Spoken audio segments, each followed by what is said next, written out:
Hey everybody, we're back with more Resident Evil 3 Nemesis. Let's continue and get this bad boy done. I love the Dreamcast. Good system.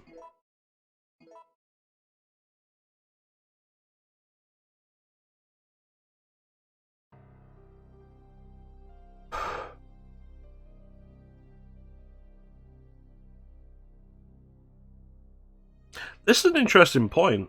The save music wasn't playing when we left this off because of the bang that hits the chapel. And at that point, the save music just stops playing in here for a bit. Hey, how you doing, Clem? September 9th. Daylight. God, I can't remember where I'm going.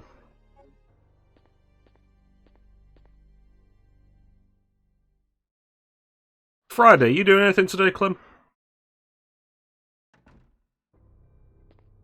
Zambambos. They move you closer to the window for that.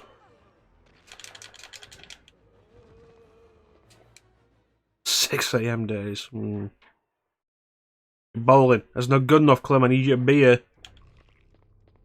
Need that Clem Hazard support.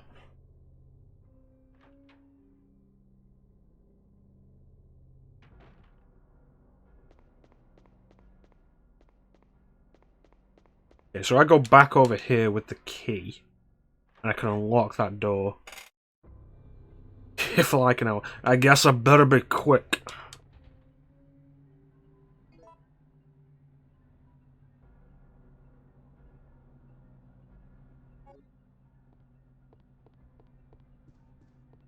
It's been too long since I've done this, I've forgotten the goddamn path.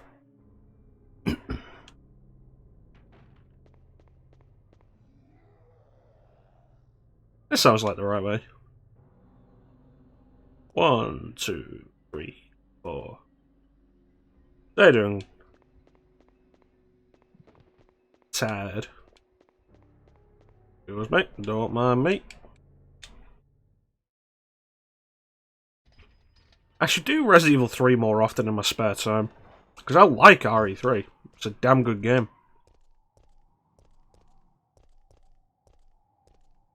Let's pick these up. Orange caution, jeez. Doing okay. I'm doing okay. Concerned that I'm going to be too tired to do everything I have planned today. There we go, this is what I'm supposed to be doing. But, like, we'll see. Yes.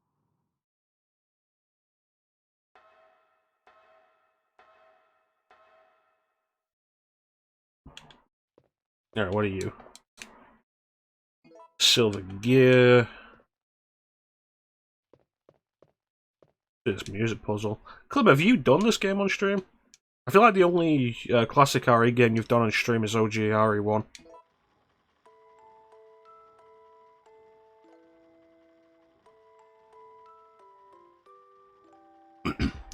Ba ba da ba ba.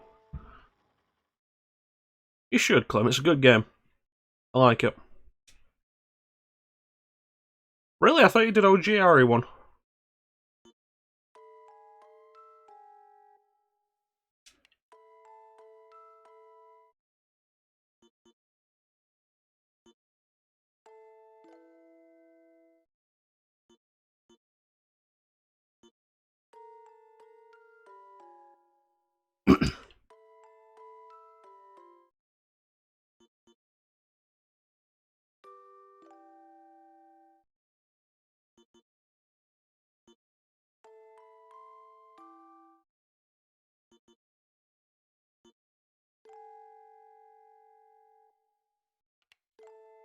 There you go.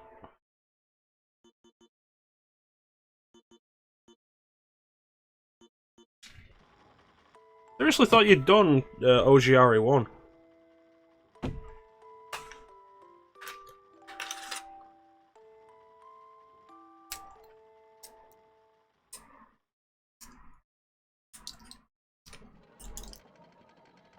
That's what I need.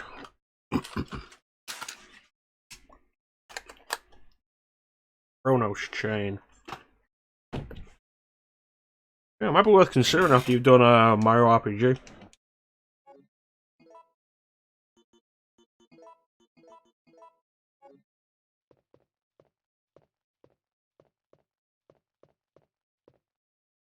And you know RE3 is like a good game to just bust out whenever you don't really have any idea of what to do.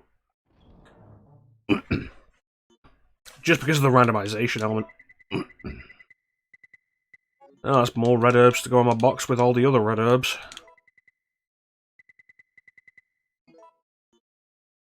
In fact, no, get that out. I don't need anything else yet. But...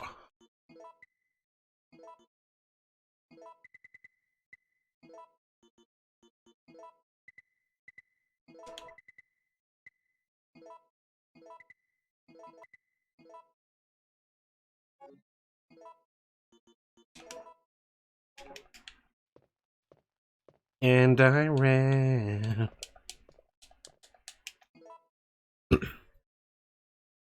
Yeah, OG RE3 I find to be a really good game. I used to do RE2. Like, whenever I was like, oh, I don't know.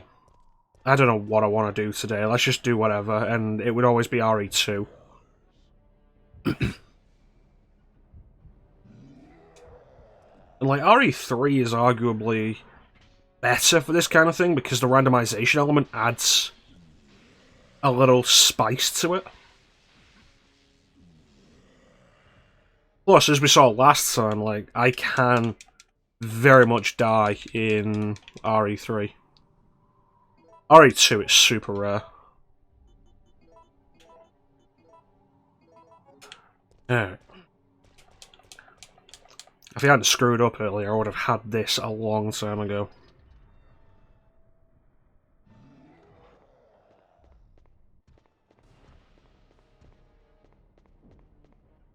You ain't gonna run, you ain't gonna catch me.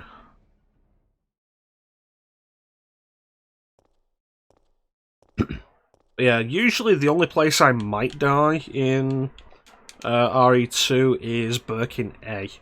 G4? Final Birkin in Scenario A. Yes, I will. Now we have the puzzle I hate most in the game. And it's been a while. Don't mind me. Gonna take some of that. You bitch.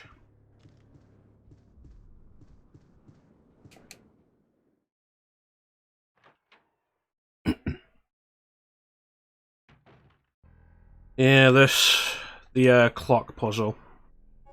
Not super fond of it.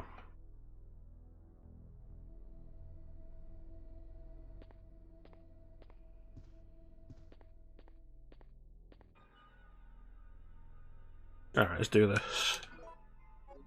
Crystal ball. The obsidian ball. And the amber ball. A lot of people hate the water puzzle, but I find that to be really simple, if sometimes a little awkward.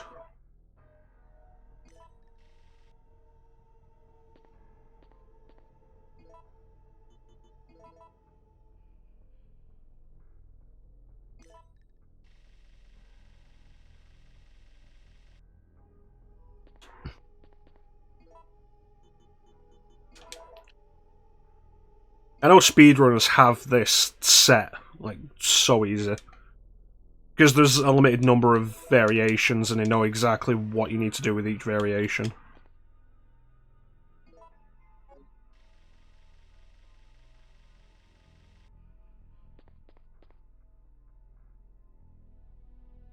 Alright, so try this one.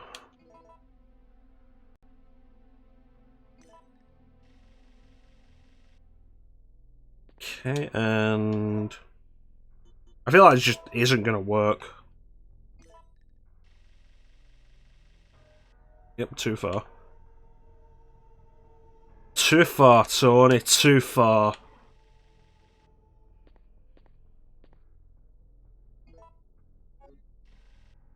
Okay, so if I put this one here, and then crystal ball here, that's going to be too far, isn't it? Nope, it's good. Excellent.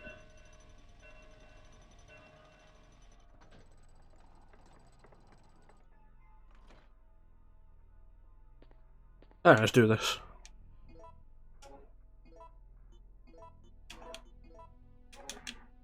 Yeah, I feel like RE3 is, in general, the best for replaying for streams, because it is doable in a single session. Get out of my way. But the multiple choice pathways and the randomization of it makes it more fun to replay.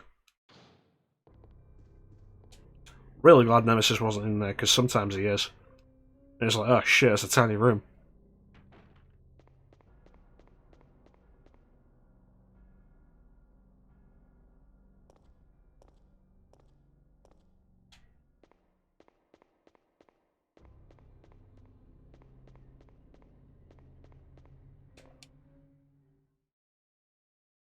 Plus, even after playing it this much, like, Nemesis can still catch me off guard. Which is fun. Very fun.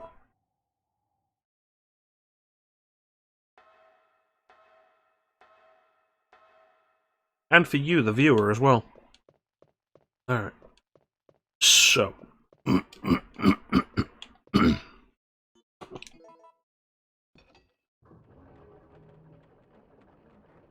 We have 30 freeze rounds. 36, actually. Because of the 6 Carlos gave us.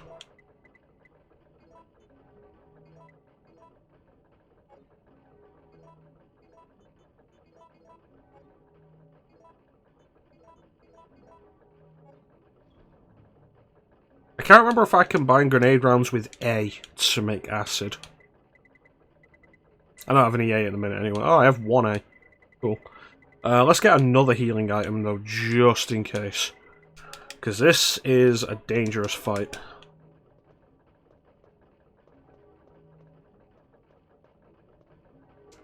Like, this is one of my least favourite fights in the series because of this shit.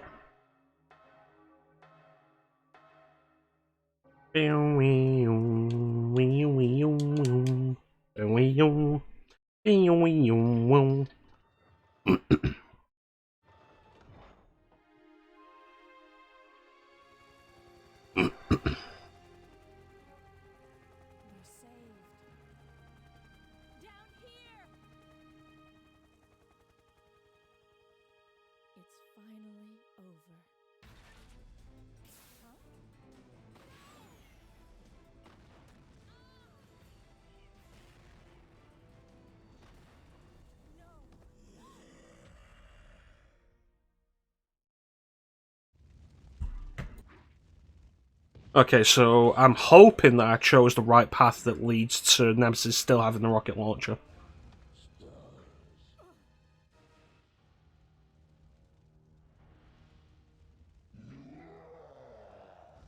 Awesome.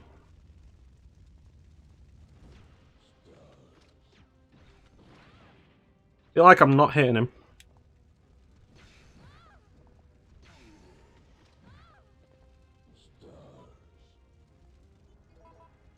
Do a safety heal.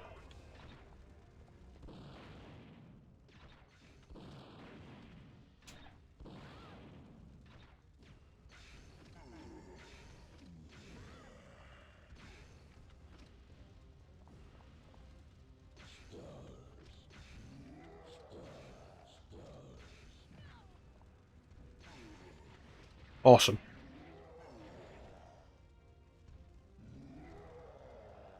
Because that fight is harder.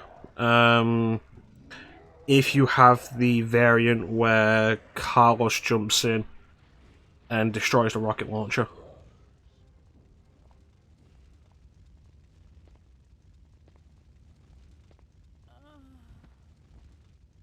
But the reason why it's one of the trickiest fights in the series is because you cannot see your health. Combat roll. Jill! Hang in there! What have I done? I'm sorry, Jill. Please, wake up! An idea for an alert. Jill! Jill! October 1st, night. I woke up to the sound of falling rain. I can't believe I'm still alive.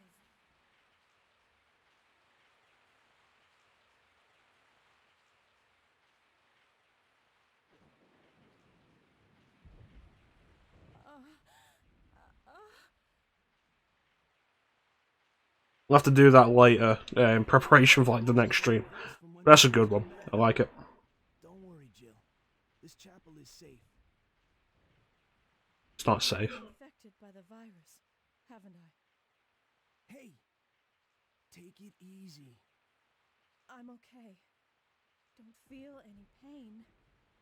But that's what bothers me. If I can't feel anything, then what does that mean? Don't give up, Jill. I'll take care of you.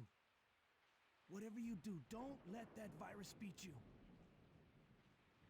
Alright, so we're now Carlos. Turn into a zombie. Don't hesitate.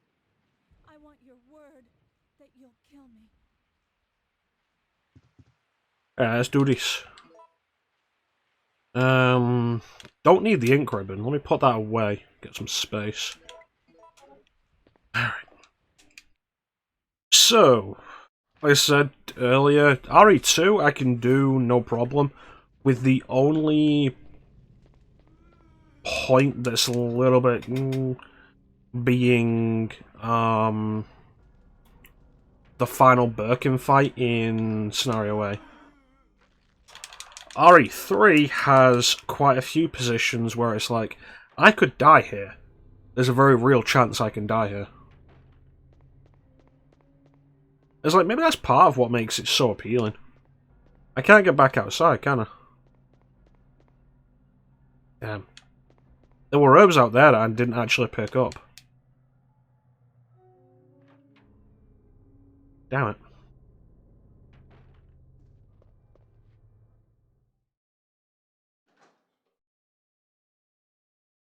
Oh well.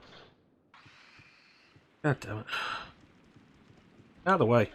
You bitch. God damn.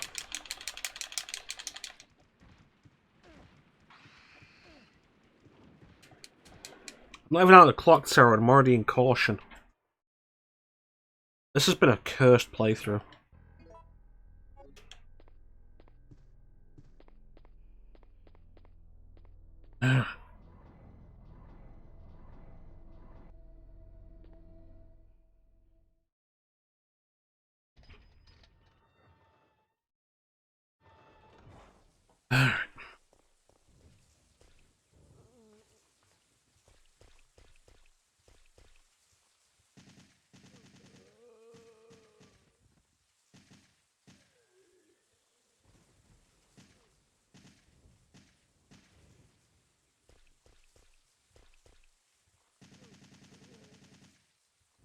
If you can get past these zombies without killing them, do it. Because you don't come back to this area.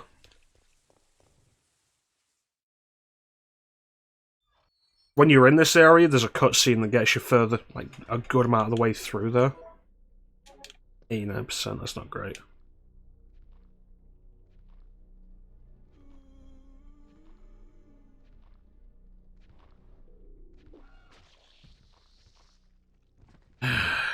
Great.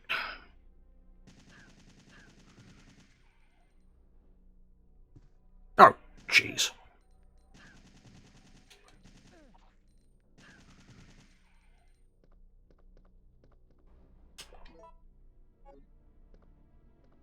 Forgot there was a second hunter. Why is there only red herbs in this game?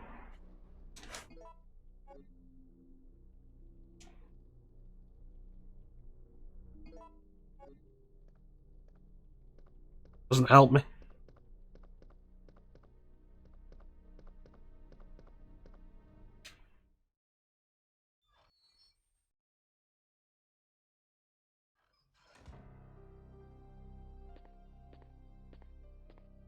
Hey, Teak. Yeah, when I get some greens. Well, that's the fun thing, Teak. I have four reds sitting in the box. How did Star Wars go? I saw you were still going at it when I woke up this morning. Pick up the goddamn first aid spray.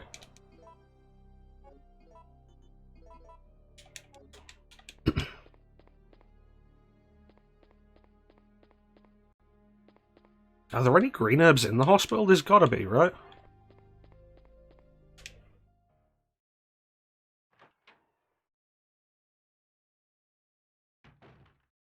Yeah, that's Tatooine for you.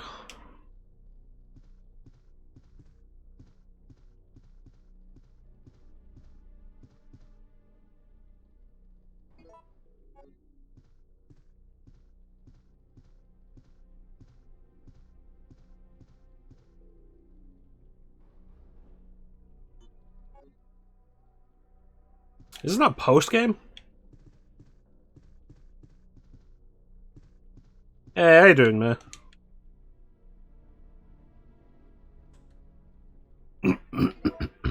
Please answer your voice. There also appears to be a slight fracture in his right arm just below the elbow. However,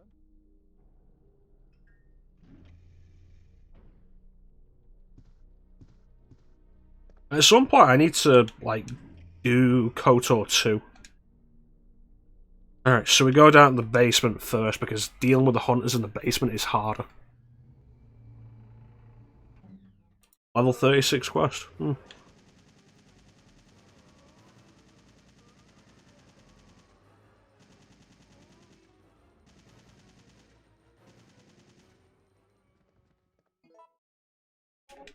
Boy, yeah.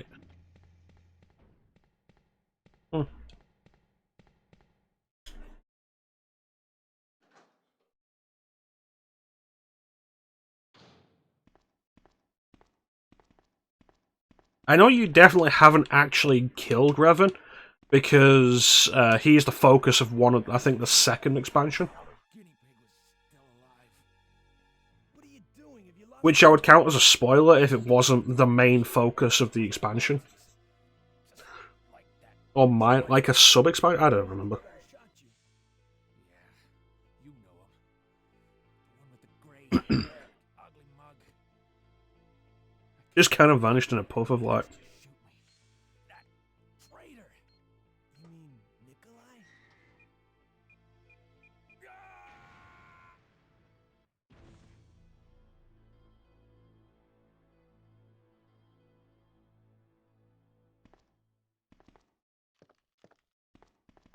There we go.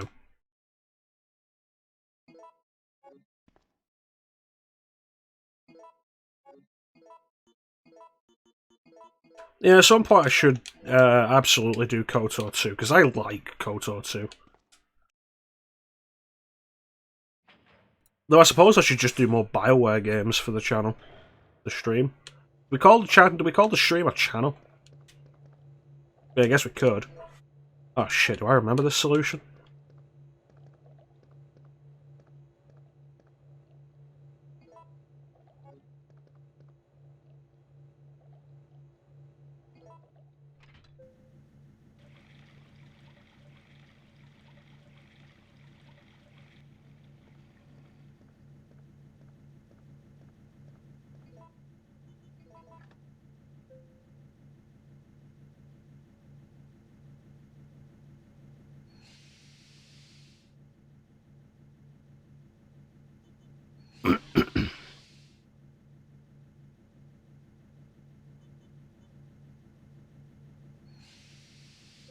Awesome.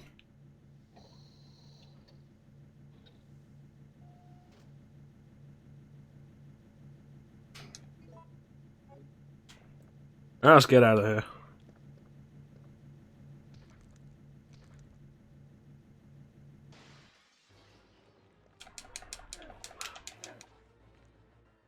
Missed the door completely. But yeah, KOTOR 2 I really enjoy. That's an Obsidian game. And like, if nothing else, I've generally always enjoyed the writing in Obsidian games. Though the games themselves tend to be buggy or problematic in some of the gameplay designs. But I've generally always enjoyed the writing.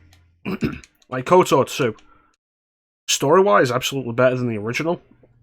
Way more interesting, deeper, greyer. But, it's unfinished.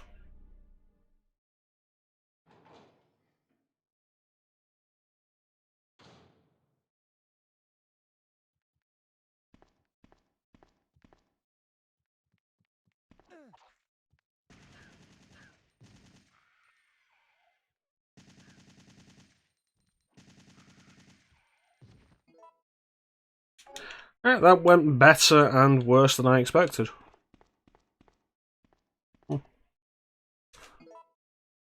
The key.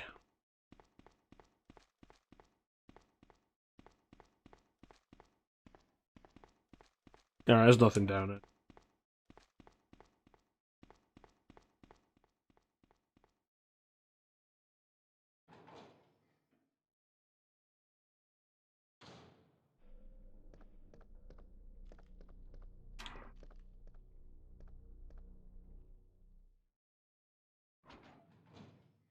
Yeah, more BioWare stuff wouldn't be a bad idea. I'd love to do Jade Empire.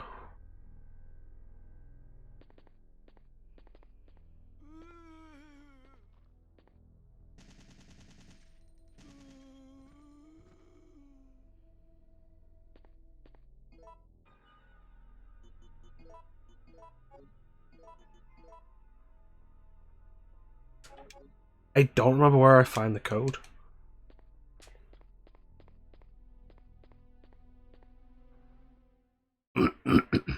Alright, so it's in the back far corner.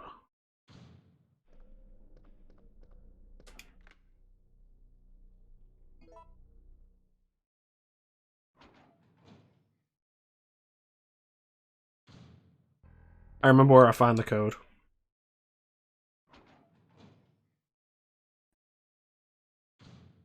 I think. Yeah, Jade Empire is solid. Dragon Age I should get to at some point. 253. Alright. But yeah, Dragon Age, Mass Effect I should get to. And then I suppose after that, like, doesn't really matter anymore. God damn it.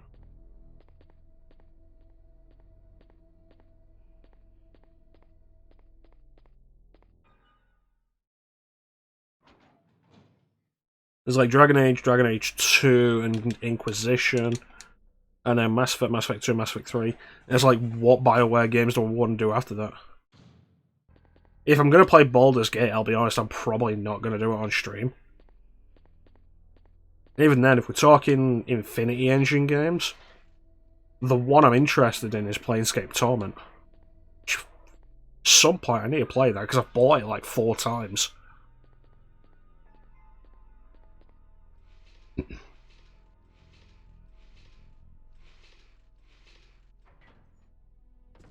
It was 253, right?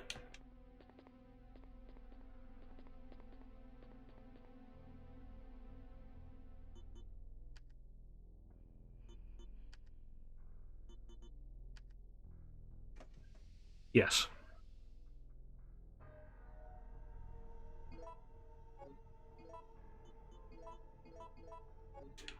Alright, let's go. But yeah, Planescape Torment has always interested me.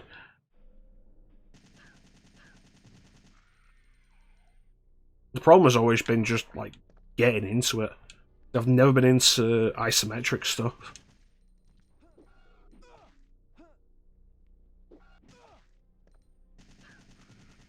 Once again, the dodge accomplishes nothing. Hey, Magic, how you doing, buddy?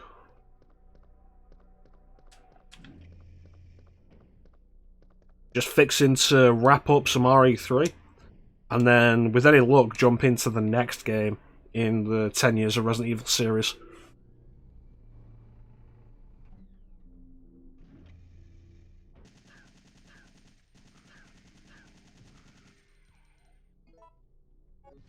7%.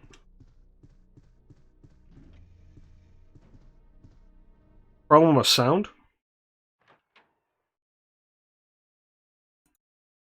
What do you mean, Magic?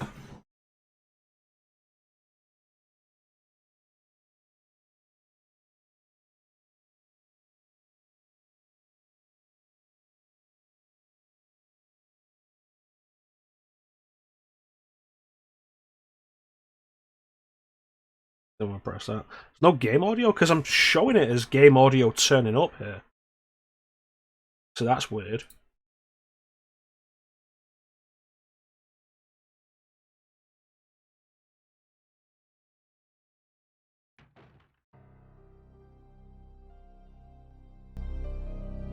Yeah, I think the sound's just gone lower again.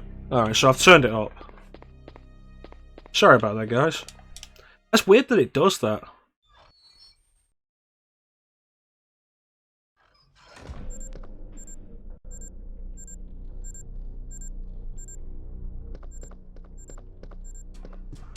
Yeah, thanks for letting me know, everybody else.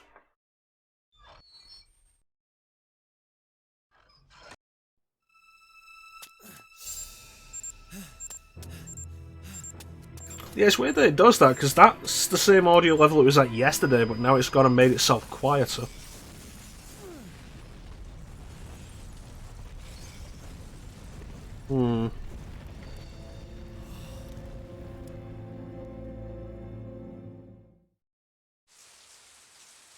Alright. Get this going.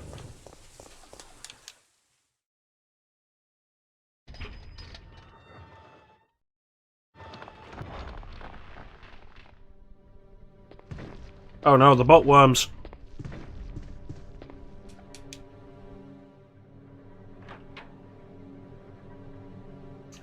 After I helped you with your audio, Teak. Fuck off.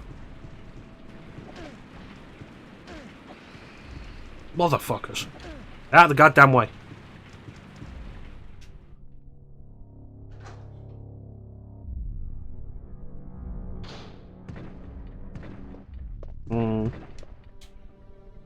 It's frustrating when settings change without you changing the settings.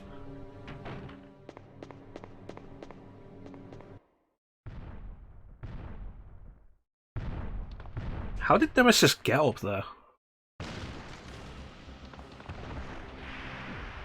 Look out, ladies, he's shirtless. Well, see ya.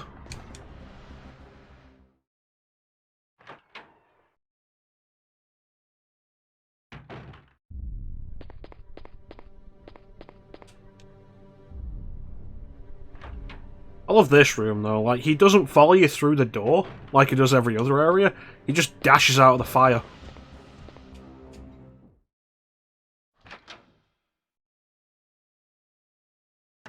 Oh, don't worry about that too much, Magic. We've all done the muted mic streams. Clem did it for like a stream and a half. And he didn't notice. And the rest of us didn't tell him, because like my thought was he just decided that Mike wasn't for him. Barely. What's going on? No way! That monster just doesn't give up. What? I thought we killed that thing. No, it's been waiting for you.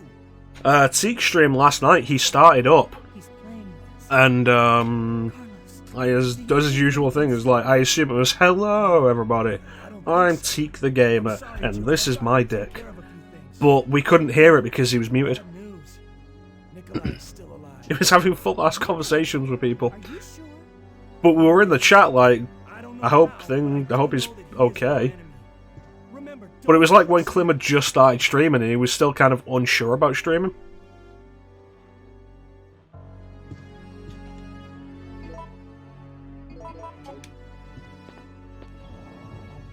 A solid 20 minutes. I can't believe that happened to you twice in one stream. Let me see. I need the lockpick now.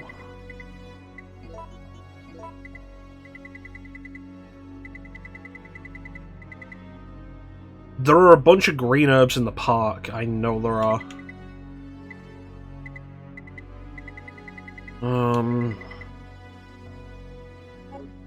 Yeah, that'll be fine. Let's go do this. Bump the physical mute button on your mic when you were setting up. And then Nemesis broke a door. Later, bitch.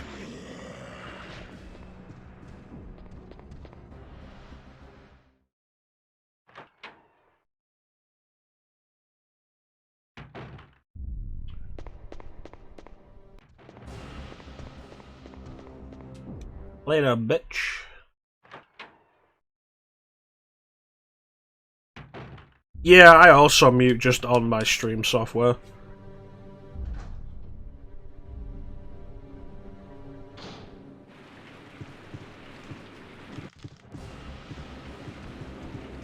Later, bitch. I mean, like I say, we've all done that. One of the best things about having the camera on is that you guys can see when I'm talking, and if you can't hear me talking, you'll be like, Chrono, your mic's muted. It's like, great. That way you guys can notice and not just think I'm being really quiet.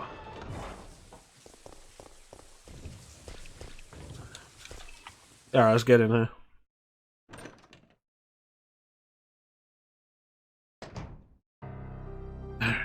So, I need the park key. Are there magnum rounds in here?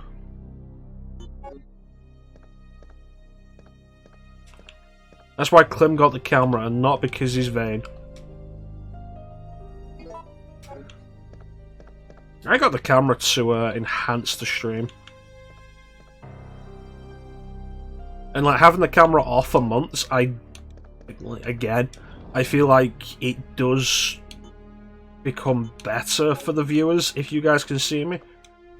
And it's certainly easier for me as a streamer because I don't have to always be talking all the damn time.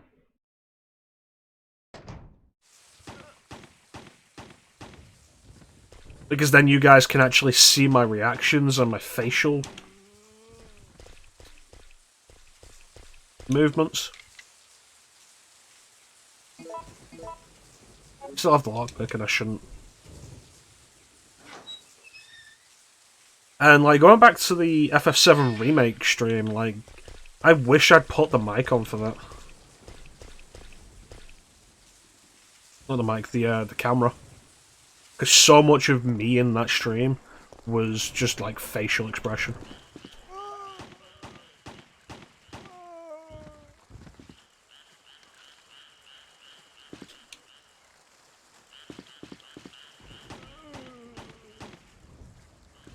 To be fair, not everybody is comfortable with the camera. I wasn't. I had to push myself to like just do the camera and then keep doing it until I didn't care anymore.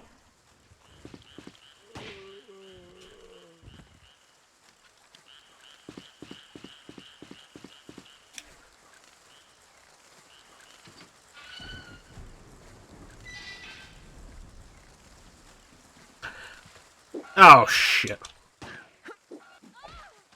No, no, no. Bad move, bad move. Why couldn't it have been dogs? We're going back to the item box. I wanted to show off the special pistol, but like, no. I'm not doing hunters with a handgun. When I say something stupid, I just own it.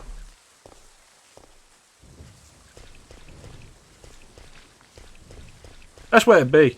Because if you make it appear that you don't feel shame for it, then people won't ridicule you for it because it's clear you don't care.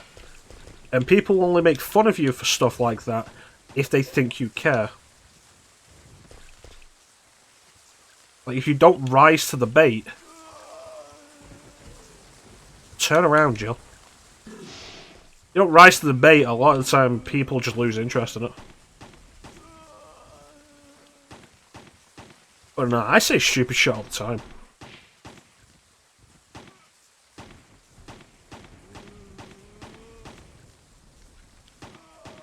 That's what the quotes are there for, so you guys can write them down. And be all like, hey Chrono, remember when you said this dumb shit? Clem, give us a quote.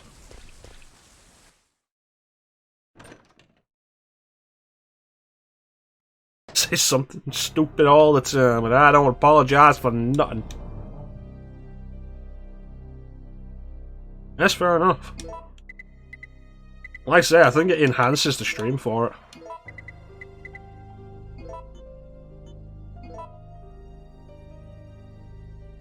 There you go, there's a quote. Why did it have to be so confusing, Xbox?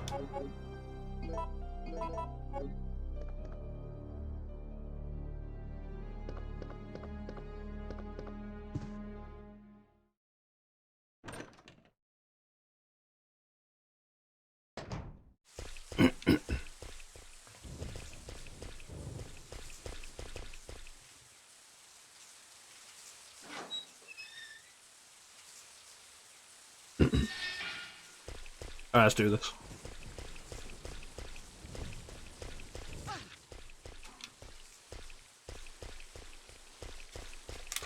It won't let me leave the area until that worm gets off me. Like, goddamn.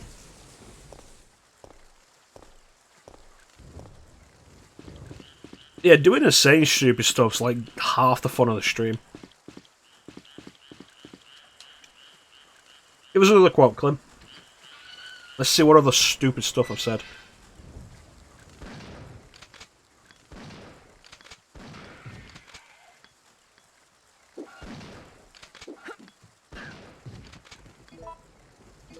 Oh, I have 7 shots.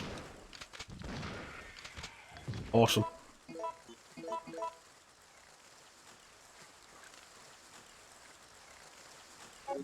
Awesome. Good times. No, not doing that.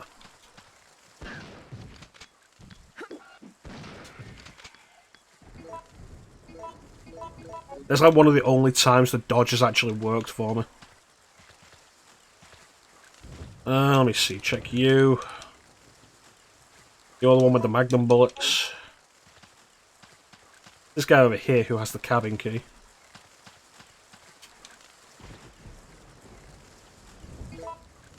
This guy over here in this Dino Crisis 2 environment.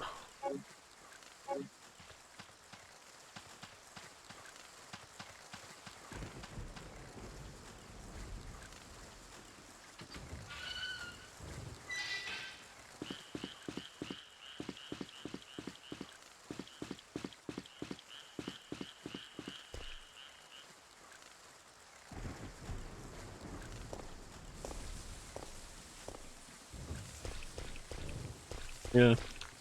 So if you guys want to add things that I say, the command is add quote. Like exclamation mark add quote. And then put in quotation mark. Is it quotation marks? I don't think you have to do quotation marks. Like just put in the stupid stuff I've said. And that'll let you add the quote.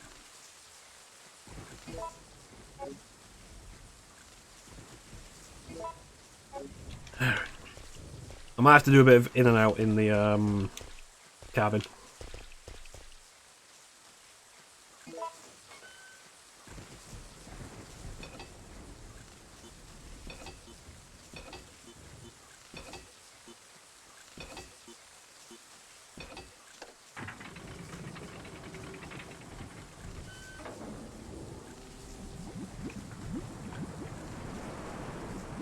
Honestly, I'd love it if you guys could start adding more of the stupid shit I say, because it's been a while.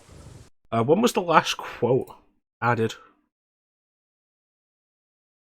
Because we're currently up to 155, and the last quote was added in June. And before that, the quote before that was added in January. I'll go to Valhalla on a first date, I don't care. And the one in June was the best kind of love is prefrontal. So you guys, especially the mods, you guys could be immortalizing this dumb shit that I say. Just been impeccable since June. I don't believe a word of that. I've been depressed. Been impeccable.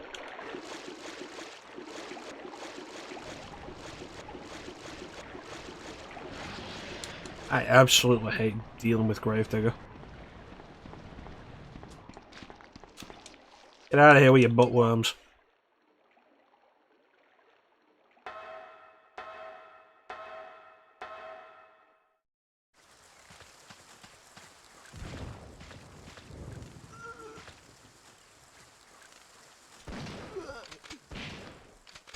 Time to go back to sleep.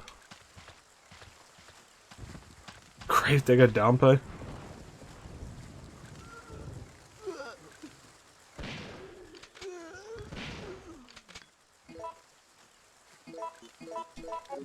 Yeah, if you guys ever want to pull a quote up, though, all you have to do is type an exclamation mark quote. And you'll see some of the dumb shit I've said.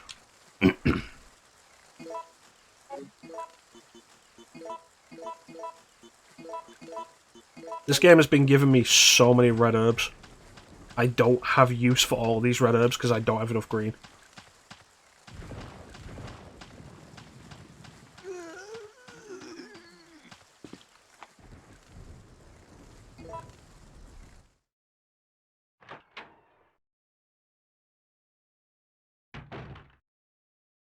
Alright, so gunpowders. Yeah, let's go hit this. Well, it's the fun fact, Magic. Everything after the clock tower was like late game, was added late in development when they decided they were gonna make this a numbered game. Originally, this game was gonna end at the clock tower.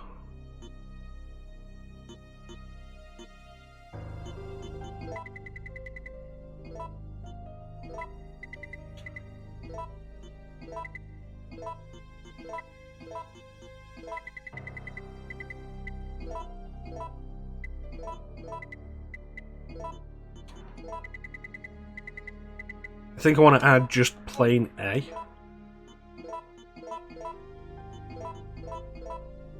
Ah, shit.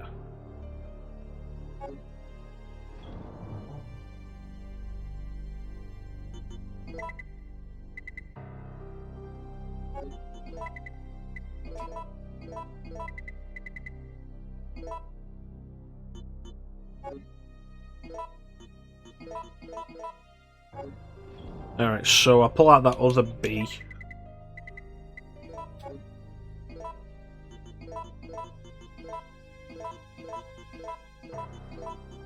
"12 acid rounds should be enough for Gravedigger.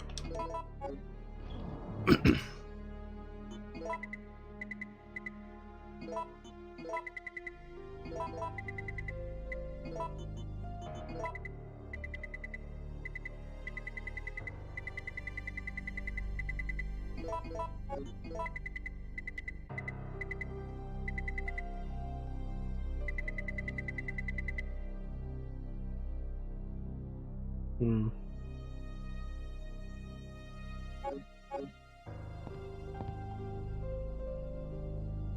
Alright. Yeah, what was it? I think it was like 11 acid rounds to kill Gravedigger. Oh yeah, more. I completely forgot these were out here. Even though I went into the safe room to drop items off so I could pick these up. Good work, me. I got the anti-Nemesis pipe. I'm gonna make a little bit more acid rounds just in case. Just to be safe. Because this has been an absolutely terrible playthrough. Let me see, I'm gonna put you here.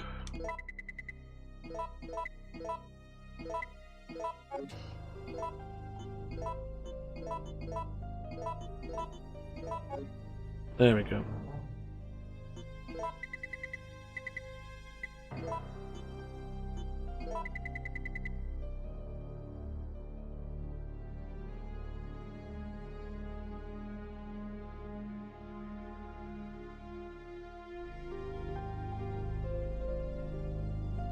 Yeah, no, we'll be fine. I'm trying to think, like, are there any enemies to worry about between this safe room and the next item box? And the answer's no. There shouldn't be.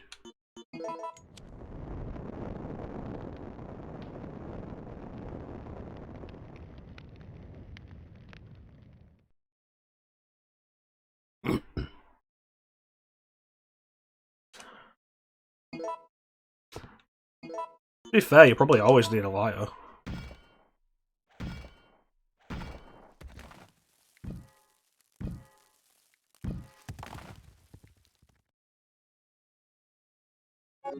You don't even get the option to keep the anti-Nemesis pipe, it just throws it away for you.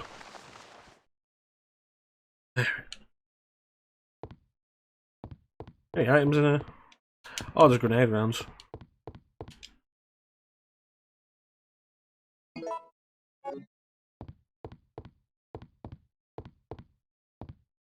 And here's what we're after, this tiny ass park key. Alright, let's get out of here.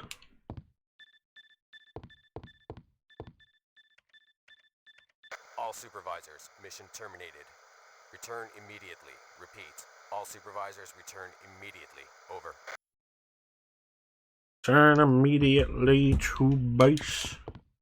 Or we're gonna slap you upside the head. I'm quite impressed you've managed to stay alive up until now.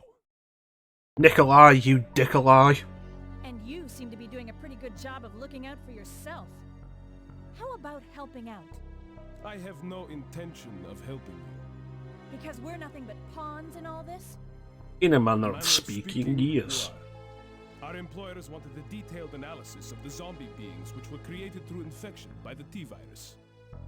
You're saying that they deliberately sent in a military unit to be butchered by their creations? Yes. Not exactly. Although the conditions encountered on this operation were extreme, it was an unexpected outcome that the team would be wiped out. We were only required to collect live data from the subjects. Ah! Another mutant! And then we never saw Nikolai again.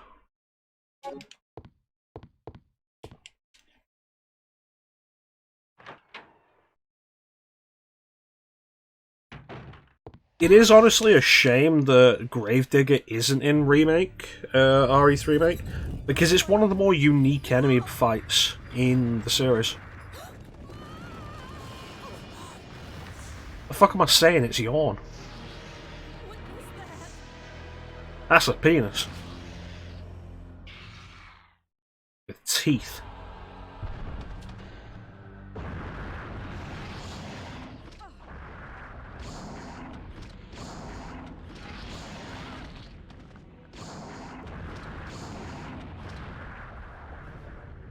Alright.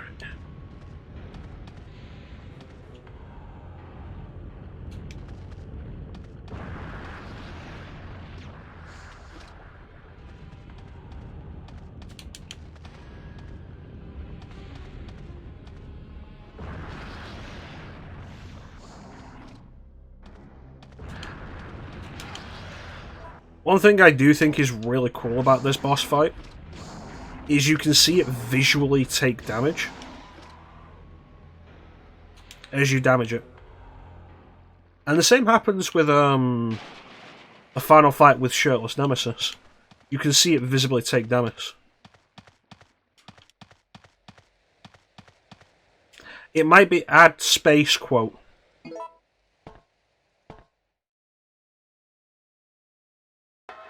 Chance knows how to do it.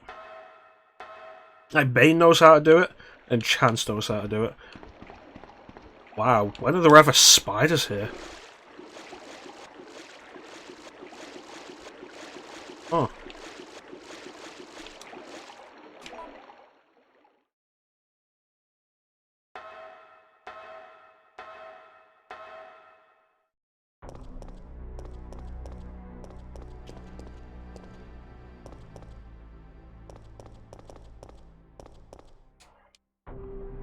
You all remember that hit horror movie Teeth? About the woman with teeth in her vagina? Now get ready for her equivalent. Called penis teeth.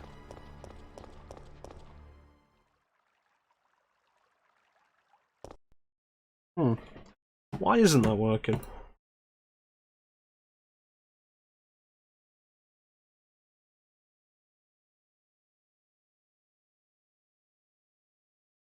Maybe it is quote adsy.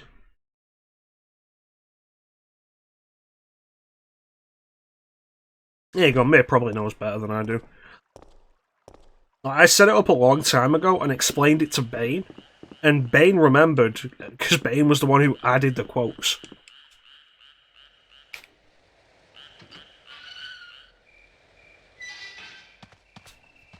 And then, like, I've never used it because I'm not going to quote myself. I feel like it's kind of pretentious. And I may be a lot of things, but I'm not pretentious. At least I hope I'm not.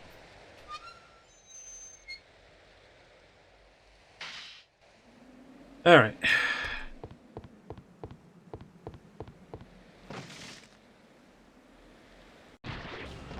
No!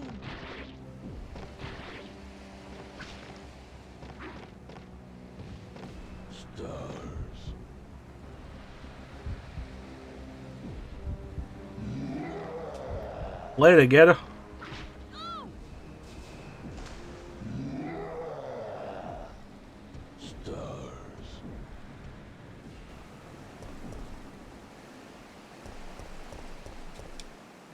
Right, so jumping off gets us the ending where we can shoot Nikolai down. Which is the ending we always go for. Unless we push him off.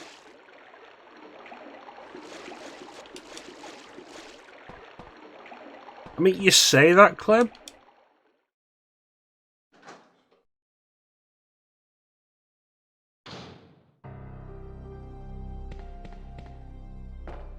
Alright, let's do the water puzzle.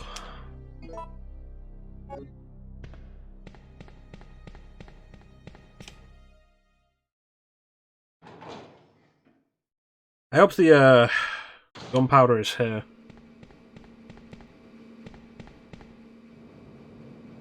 Alright, they're the bees.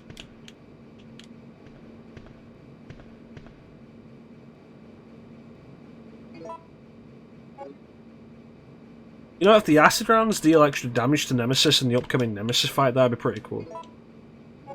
Because the way to deal with him if you're not gonna do anything like that is to use, like, get him to hit the acid.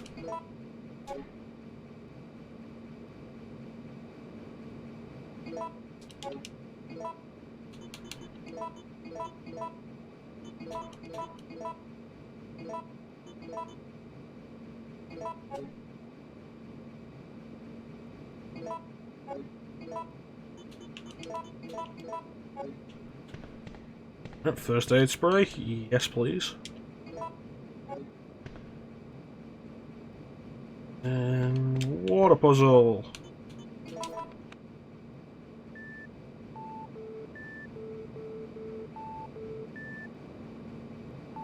So this is infamous as like one of the worst puzzles in the series. And like I've never found it to be that bad. Because it's really just about matching the sections.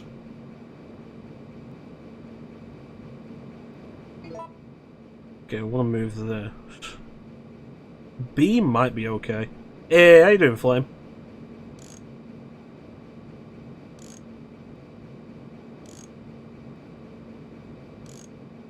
Alright, so that's the only one that works for A. I find it to be an enjoyable puzzle as well. B could work. B could work. Except it can't where it is. I need one there, so if I move that to the right... 3... Yeah, that can work.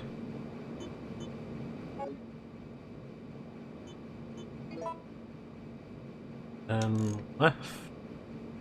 Left. Check that now.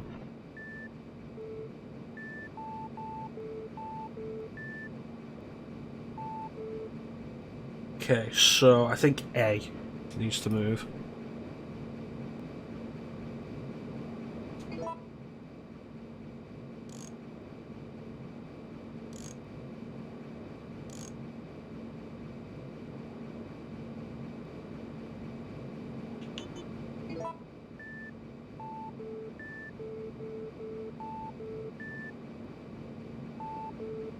Awesome.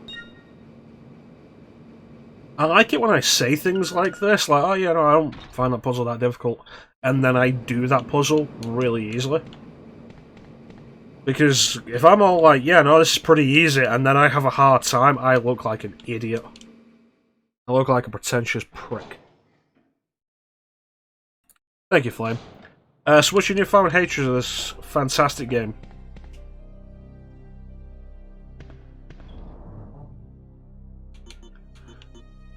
Let me see. A...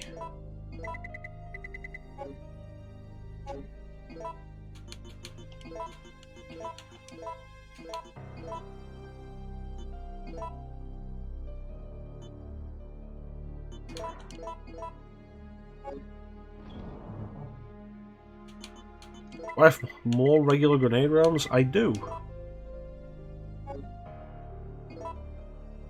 Something wrong with a perfect game?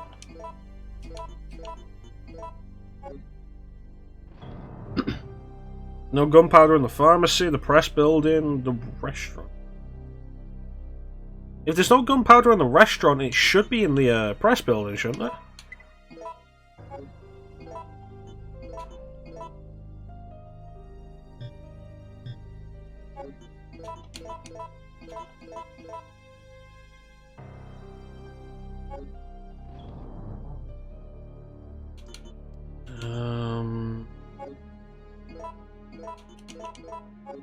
It should. Shotgun ammo or red herbs on the RPD. That sounds like RNG really hates you.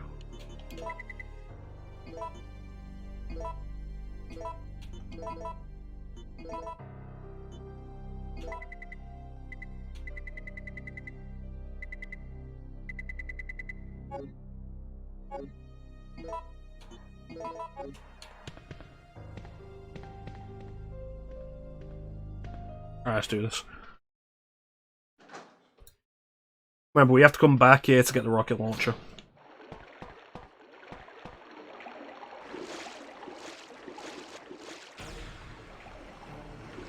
Oh no, Zambambos!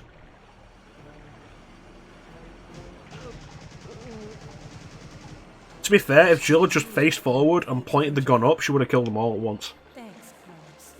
I owe you. Listen closely. I did jump from the bridge. It allows us to kill Nikolai. Directly into the city as soon as day breaks. At dawn? But that's only... I know. That's only Don't have much time. however much time it takes me to get to the end of the game away. And find a way out of here. And hey, watch out for that traitor Nikolai. 20 minutes, maybe.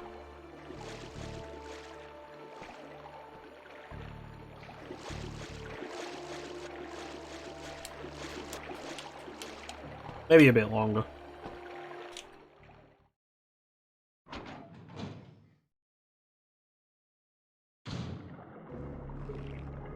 Brain suckers.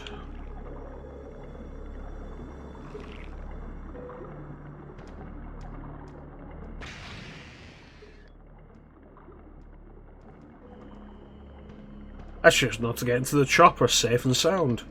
With Barry.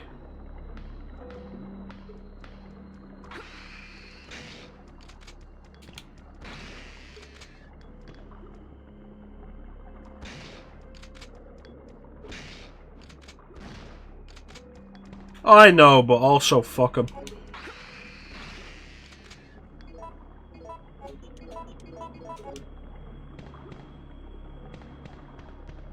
I couldn't let you die. Is it you?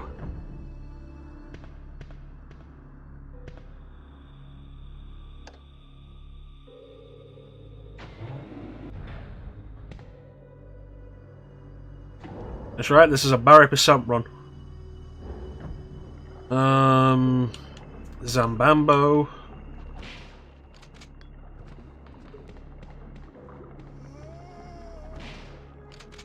All greens, which is absolutely what I'm after. Double kill. I think so, yeah. Yeah, because he goes to that corpse when you do enough damage to him. So part of the strategy of the boss fight is doing enough damage to him so he'll go to the corpse. And the corpse is right in the way of the Parselicus cannon.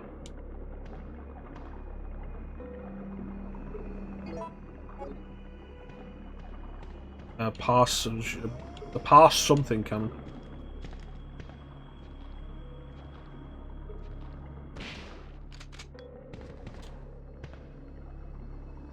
Half of the course cannon.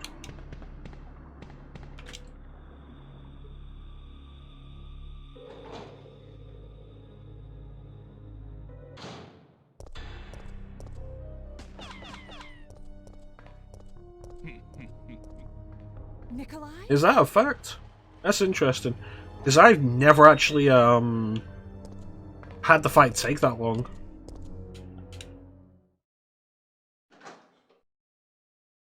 Article Hercules.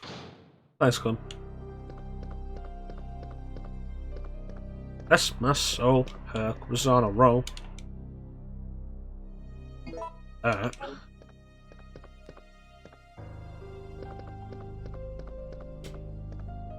Get that. God damn it.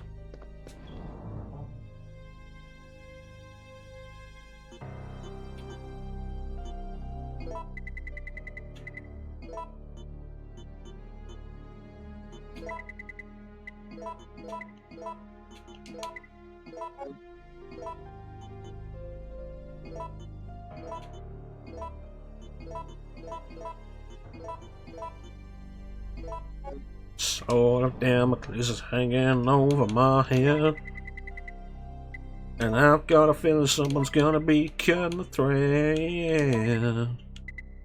Oh, woe is me. My life is a misery, and can't you see that I'm at the start of a pretty big downer?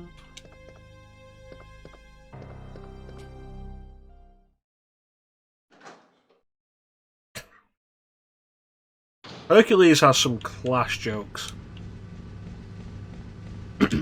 Yeah, one of my biggest complaints with remakes change of environments in like this ending situation is pretty much entirely that, like, there we go.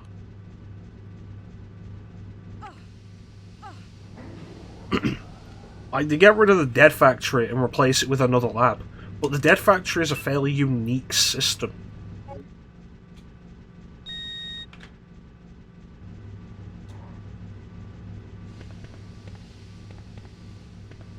It's a unique area type for the series, because like almost all the games end in a lab.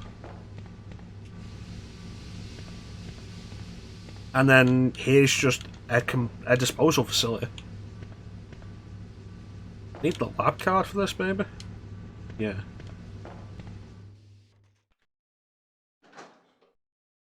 Factory Nemesis is also pretty cool. They keep the idea of Nemesis being basically melted, which is a good idea.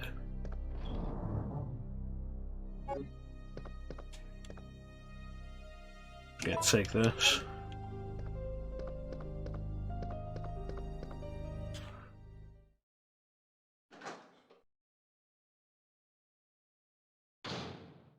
Absolutely.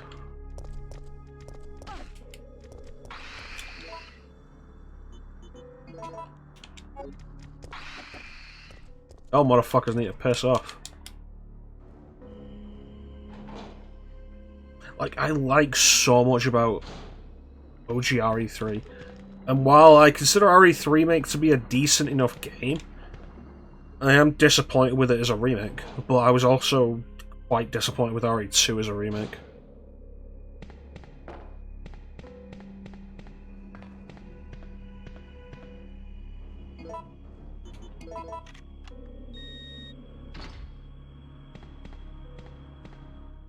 Alright, here we go. Here we go, here we go, here we go, here we go. Now 1, nothing wrong with me. 2, nothing wrong with me. 3, nothing wrong with me. 4, nothing wrong with me.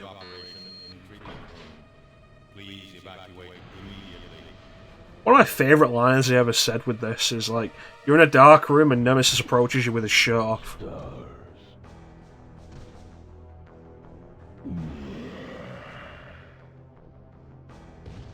Yeah, like,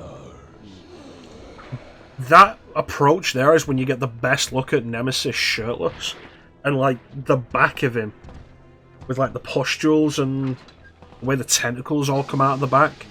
It's a good design. I would have loved it if they'd kept that.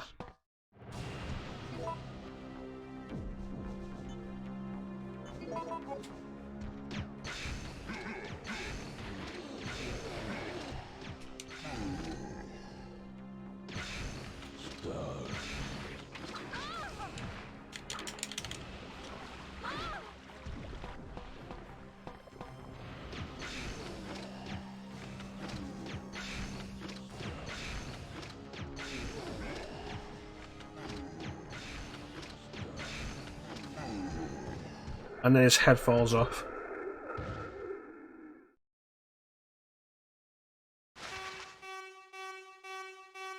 That was a decent enough fight.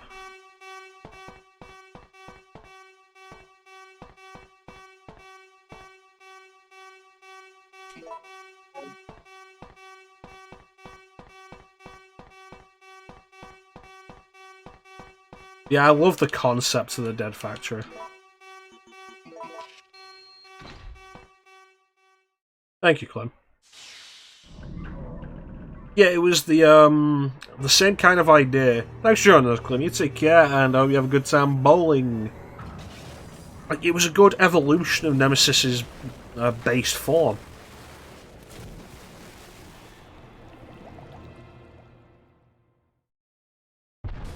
He's taken damage and he's lost some moves, but now he has new moves. All personnel, evacuate immediately.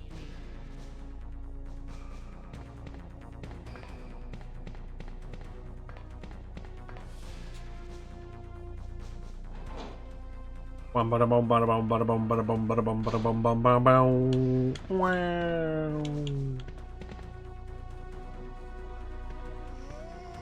Bum bada bum bada bum bada bum bada bum bada bum bada bum bum bum bum. Wow.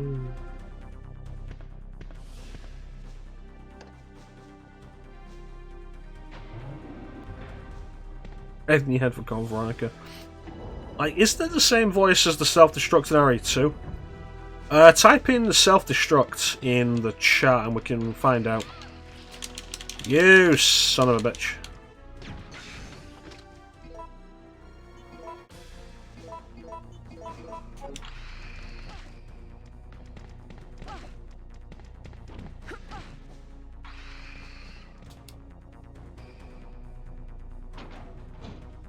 Yeah, exclamation mark self-destruct. Yellow caution, that's fine for the minute.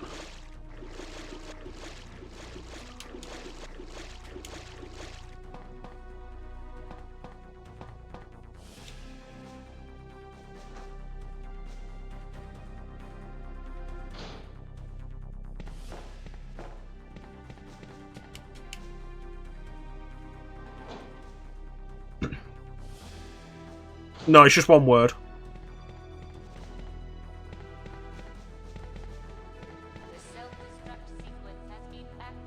Thank you, Magic. The self-destruct sequence has been activated. This sequence may not be aborted. All employees proceed to the emergency car at the bottom platform.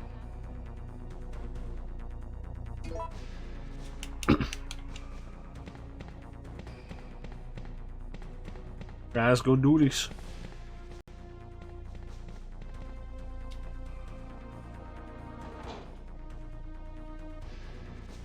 This morning where the stars are, fell out of bed and that ain't no crime.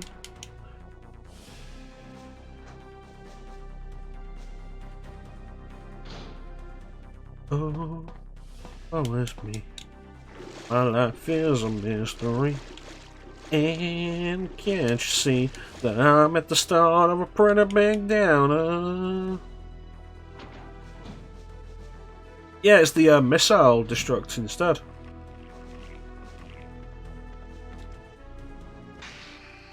Back off. Looks like the cooldown's still on there, which is weird because I was supposed to have turned it off. Let me take care of that.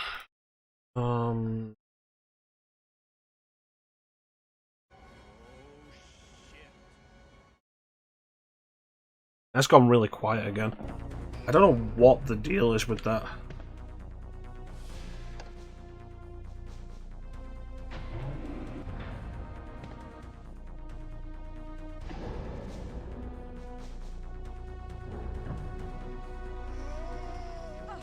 You bastard.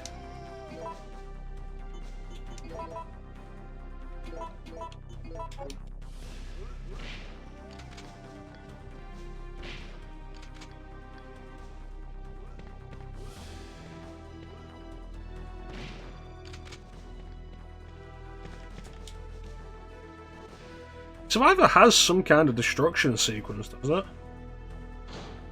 Was it?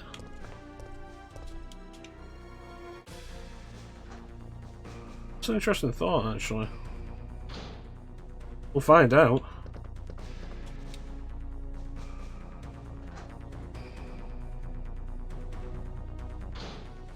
There.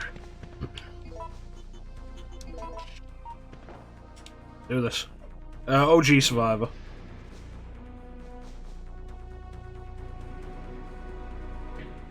Yeah, grenade rounds.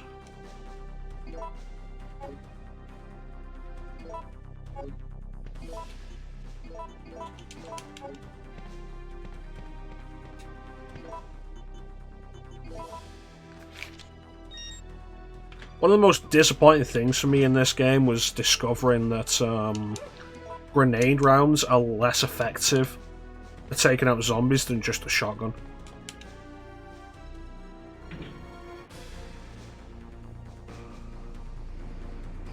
Then why does the island explode?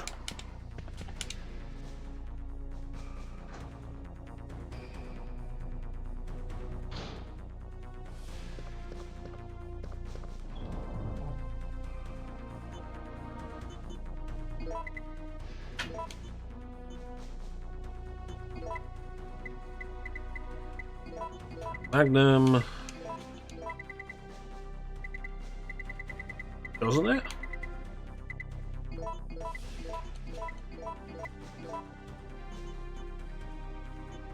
Yeah, I guess we will.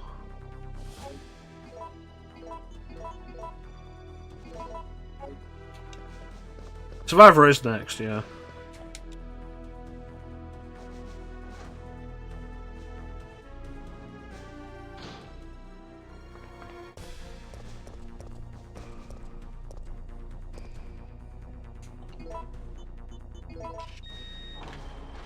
Alright.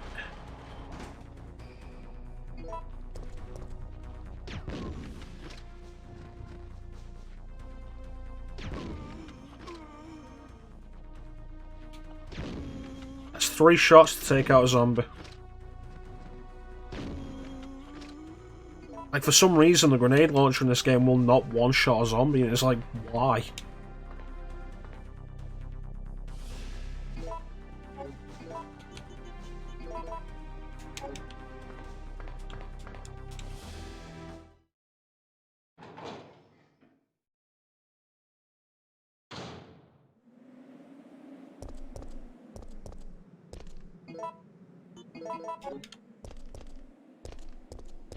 I love how Jill just one-hands the grenade the rocket launcher. Awesome.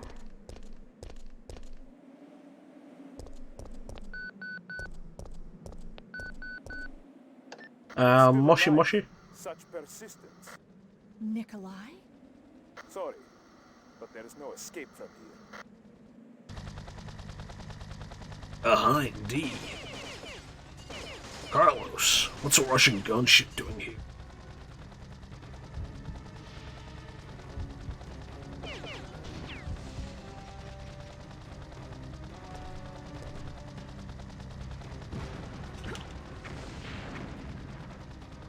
You bastard.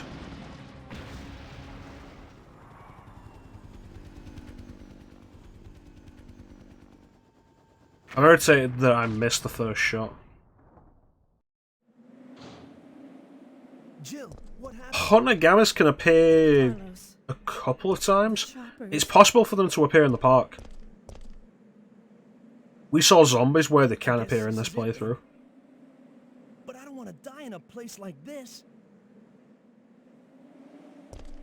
This isn't over yet. I'm not giving up, Jill. We still have a chance.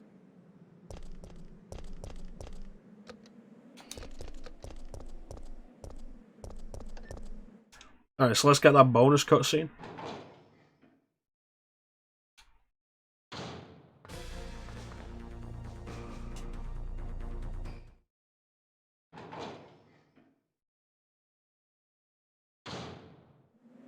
Jill!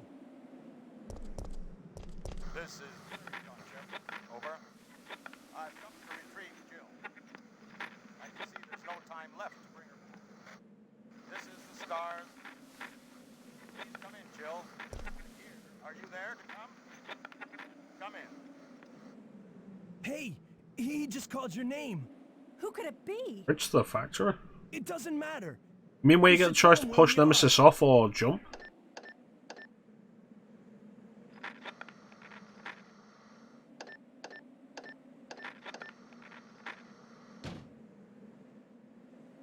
That's it. We've got to find a way out of here. Now!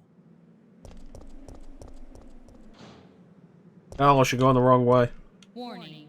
Missile attack confirmed. Warning. Missile attack confirmed. Emergency level D. All personnel evacuate immediately.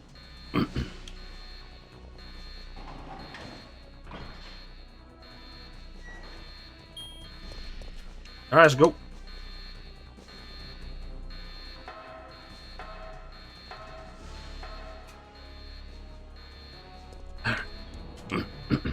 So here we go with the final showdown. We dump those grenade launcher rounds because they're fucking useless.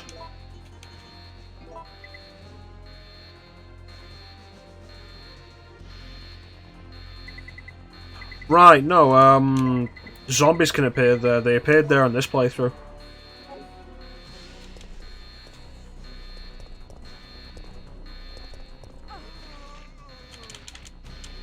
Aced.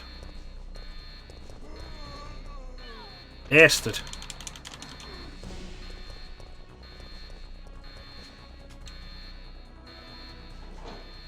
Yeah, that could be either hunter gammas or zombies. So this is where the other 5 tyrants that you see in RE2 drop.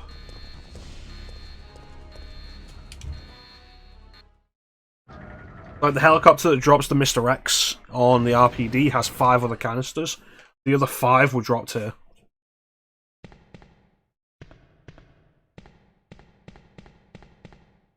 So that's cool.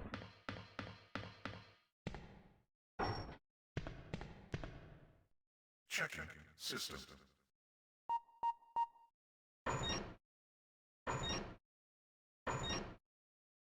Checking data. Warning, there is not enough power to activate the system. So I think the dumbest thing... I'm not entirely... I don't exactly remember the details of this. But this is the dumbest thing to me in Resident Evil canon. The US brought this canon with them. Like, the Delta Forces, or the Special Forces, or whatever, brought this canon with them. And it's like, cool. Set it up and point it in a specific direction, and it's fucking huge and requires so much goddamn power. My original thought was that it was an umbrella weapon, but no, it's a government weapon. It's like, why? Why would anyone think this is practical?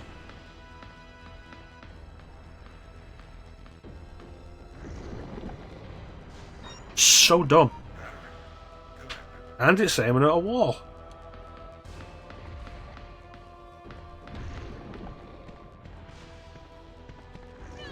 Don't you spin at me, you dirty bitch.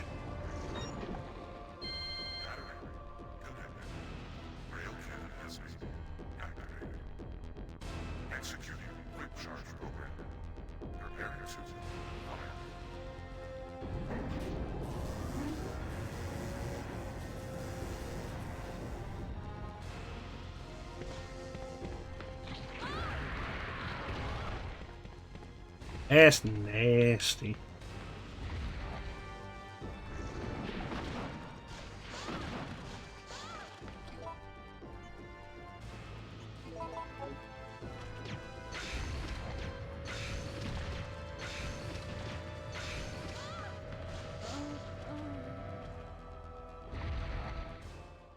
I was in caution. Fucking what?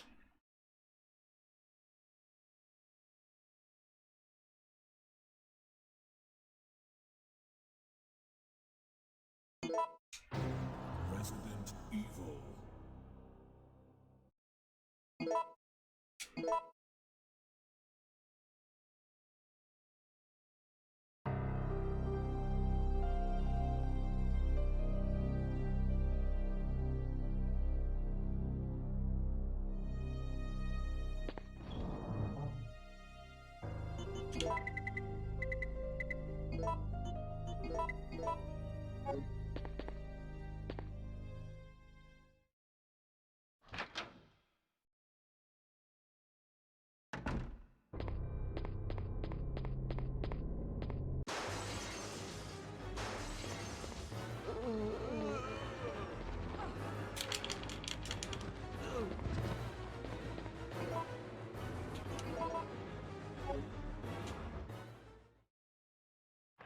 I'm just irritated.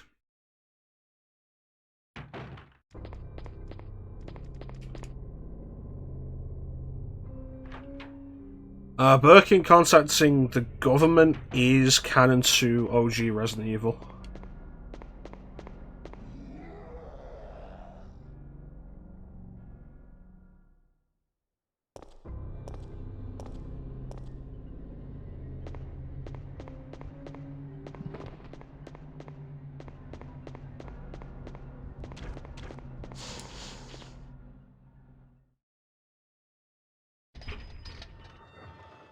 Not as far as I'm aware, and that wouldn't really be in the spirit of this.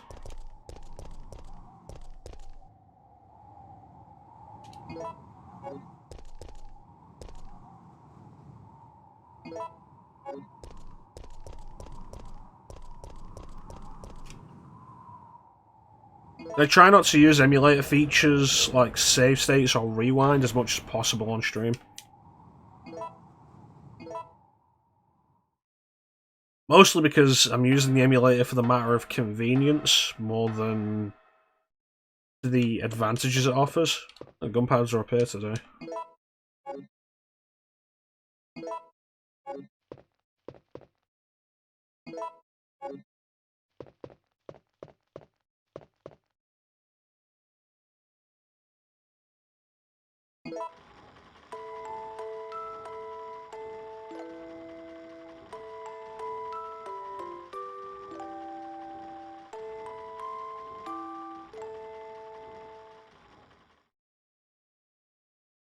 I should have healed as soon as I went into caution.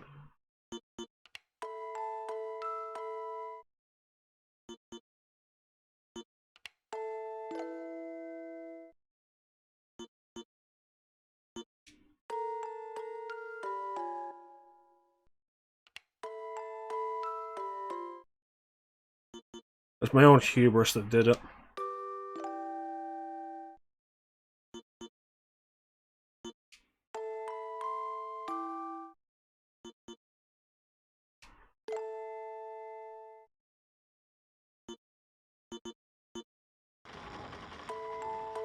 Hey, legendary streamer Foxhound Cat, how you doing, Cat? You just in time to see us play more Resident Evil 3. Fucking die to Nemesis.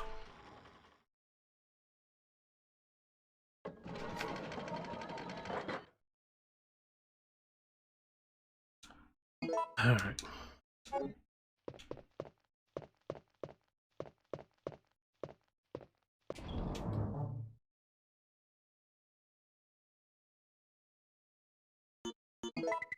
Those in the box.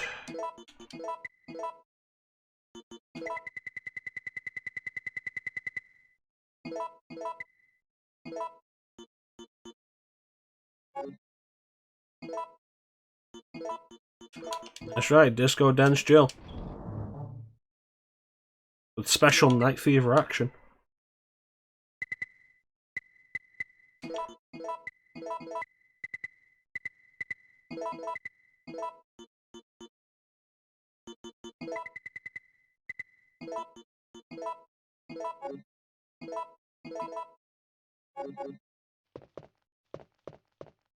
Let's try and do this a little better this time, though.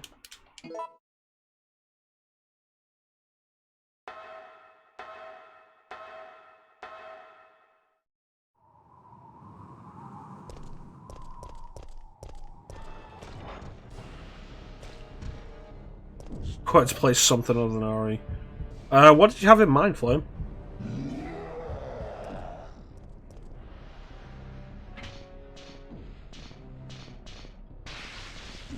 Game you tried went nope. What game was it?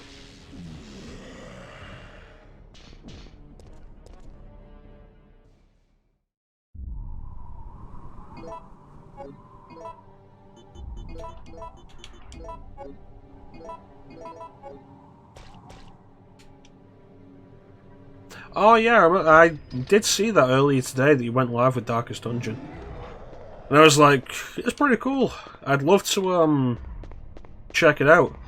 But Darkest Dungeon has been sitting on my backlog for ages. I got it on PC, I think, and I bought it again on Switch. And I have the DLC on Switch. Shield Maiden DLC, I think? I don't know. Yeah, there he is.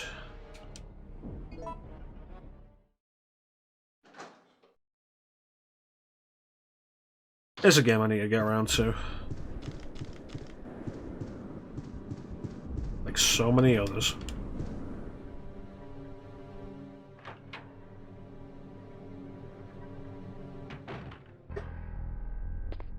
Alright.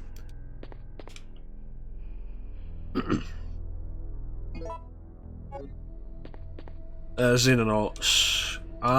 No, I'm thinking Zeo Drifter. Xenonauts. I might have heard of that, but I could be thinking of like a dozen different things ending in naughts. Police naughts, psychonauts, iconauts, chrononauts.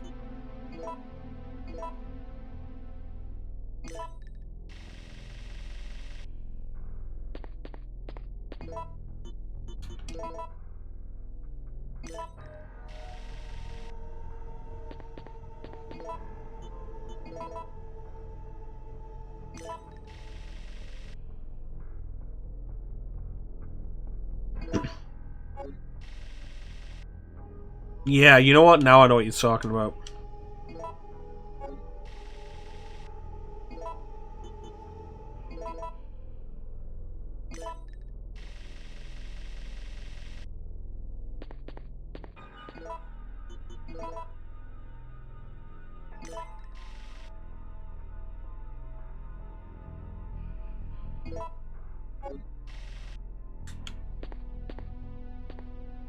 I've only heard about Steel Rising yesterday in an advertising email.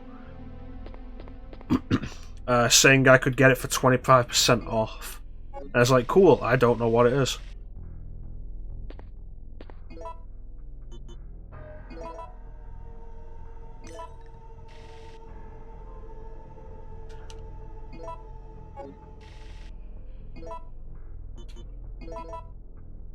Yeah, I don't like this puzzle. This is my least favourite puzzle in the game.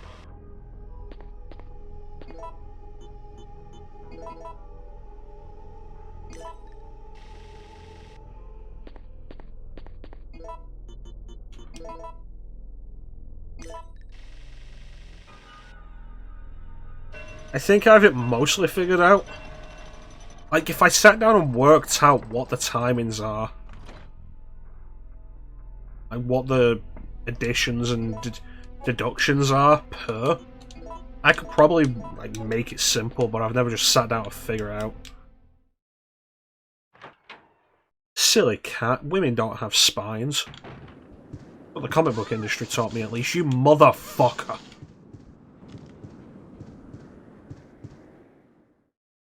Clockwork automaton during the French Revolution. Sounds cool, but you've lost me at Souls-like.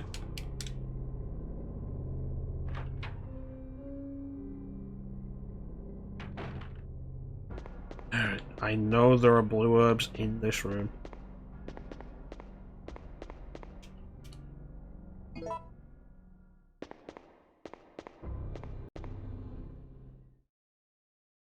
Alright.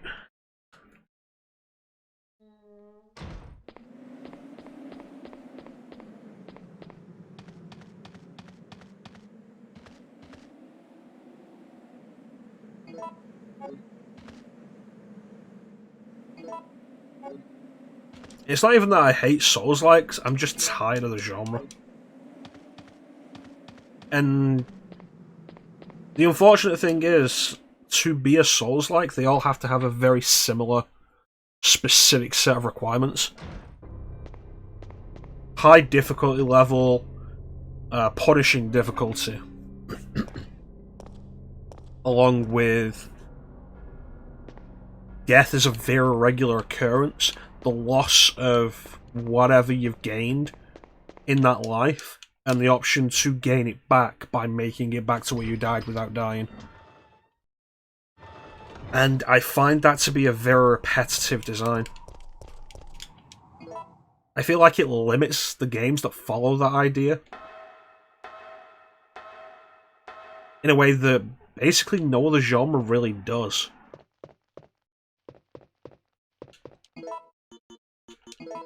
Like, you consider Metroidvania, of like, okay, explore, gain power-ups to allow you to explore further, but that's just a very loose framework that you can do almost anything with.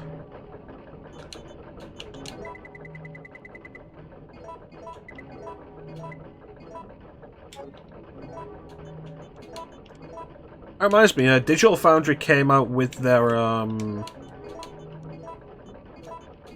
tech analysis of Soul Hackers 2, and I've heard it's not good. But I'm not going to get around to watching it anytime soon. Let's see, 2 of those.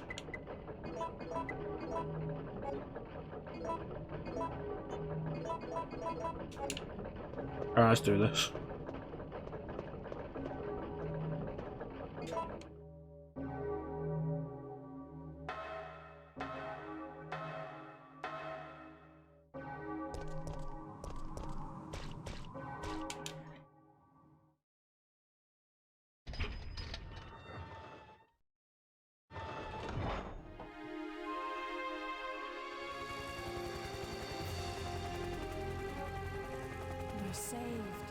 I enjoyed Blasphemous well enough on my first session of it. My second session, I had no more patience for its bullshit.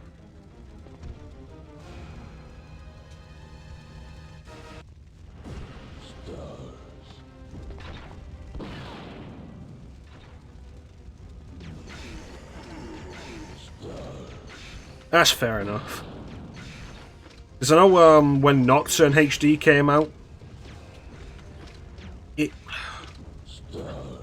it had frame rate issues, but it seemed to run mostly fine on PS5.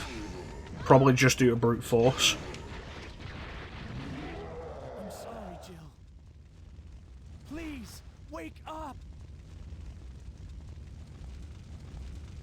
There was also the thing of Grand Theft Auto, the trilogy, the definitive edition. October 1st. When that launched, that had serious performance issues on everything.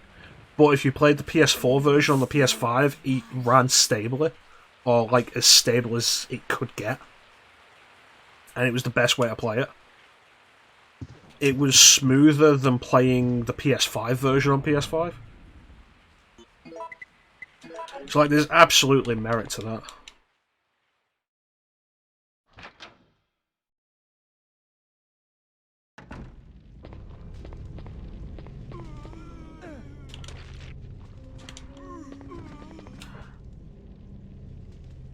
Honestly, Flame, like, a lot of my distaste of the Souls-like formula these days. God damn it. Has made me kind of resentful of just how prevalent it's become in the Metroidvania genre. I love Metroidvanias, but it feels like every other Metroidvania released in the last couple of years has been a Souls-like game. I'm just like, I don't want that. I want to have fun and explore. Maybe face some challenging bosses.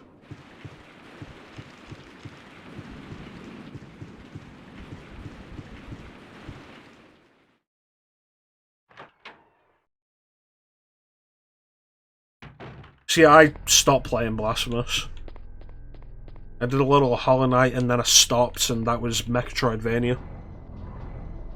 I had intended it to go longer, but like, I just wasn't feeling it. That was just before my depression really kicked in.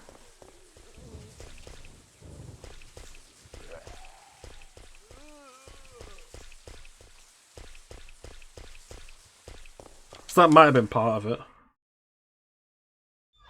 I did have a thought earlier today of like going back and looking at going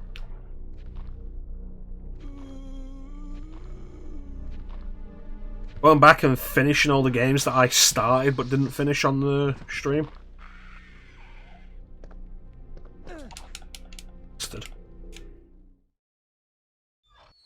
Pre-Souls FromSoft games are so cool. In large part just because of the variety.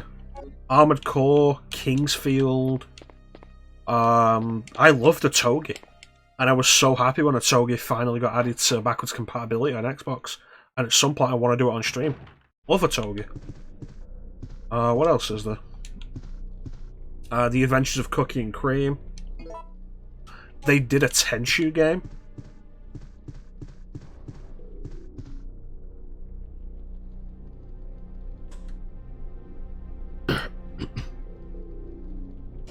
Hunter had no interest in that zombie.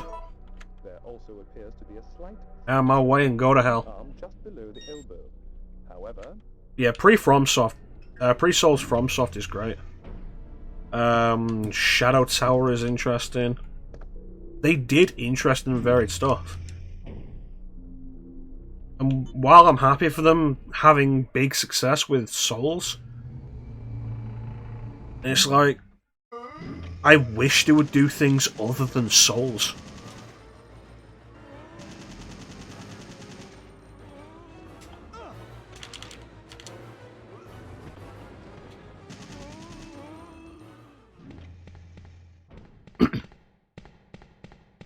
Yeah, there's it was Japan only. Shadow Tower Abyss.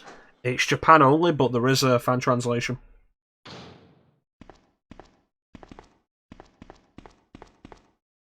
I had no idea.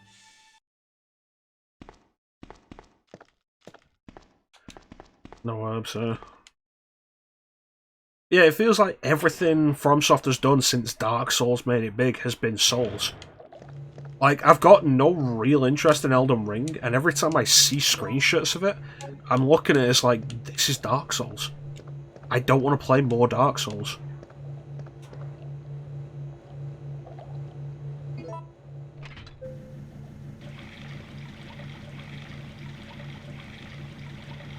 Conversely, I would absolutely love it if they came out and were like Otogi 3. I'd even have I was never into Armored Core, but if FromSoft turned around and said Armored Core 6, I'd be like, you know what? I want to see where they're going with this.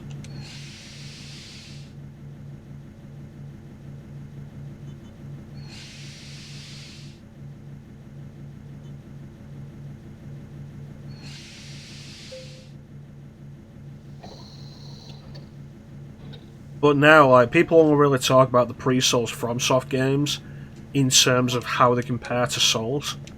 It's like, oh yeah, the precursor to Dark Souls, Kingsfield. Or Shadow Tower, the real precursor to Dark Souls.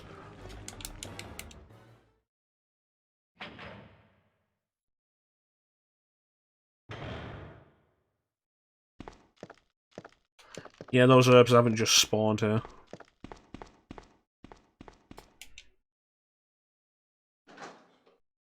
Like, if you've never seen Otogi, look up Otogi. That was a favourite of mine when I was younger.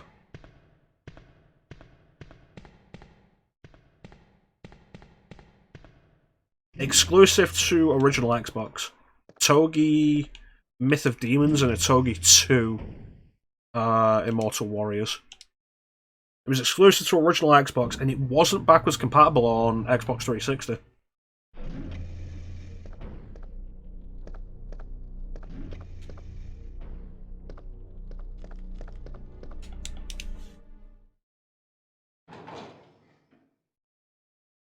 So when Microsoft came out and did their surprise bonus backwards compatibility ad,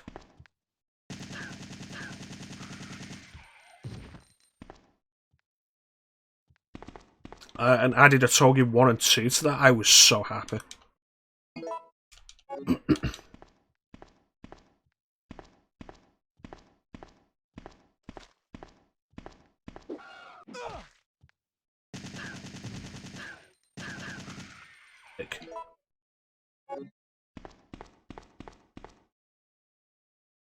Yeah, I have heard that.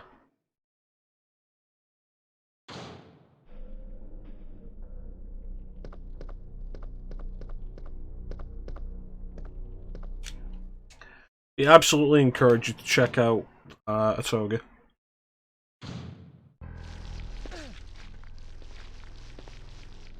Check the doctor.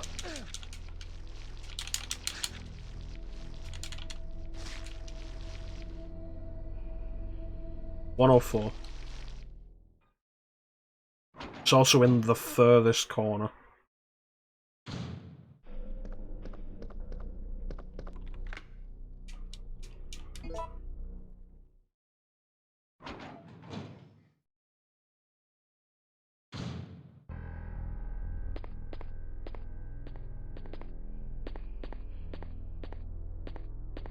Yeah, at the minute, the only FromSoft game I'm particularly interested in doing on stream is Sekiro.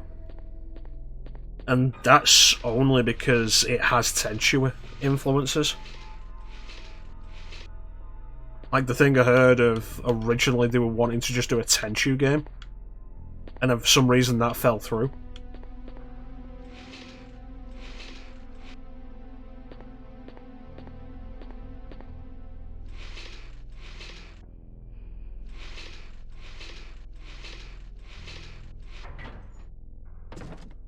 I don't think so. I could be wrong. I feel like it's either Wrath of Heaven or Shadow Assassins. But I absolutely could be wrong.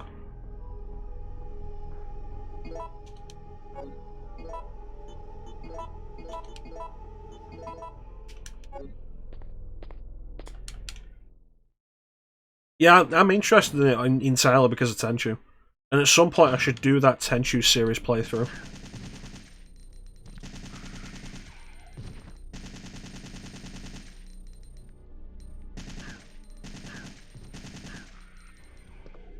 Chrome House. That sounds familiar, but I might be thinking of just Blazing Chrome.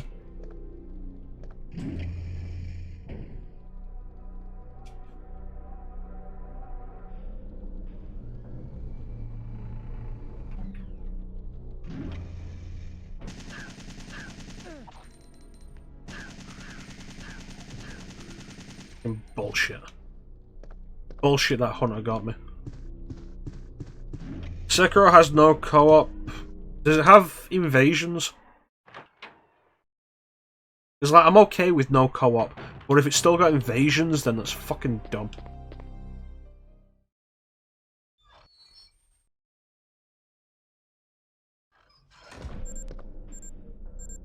A bomb.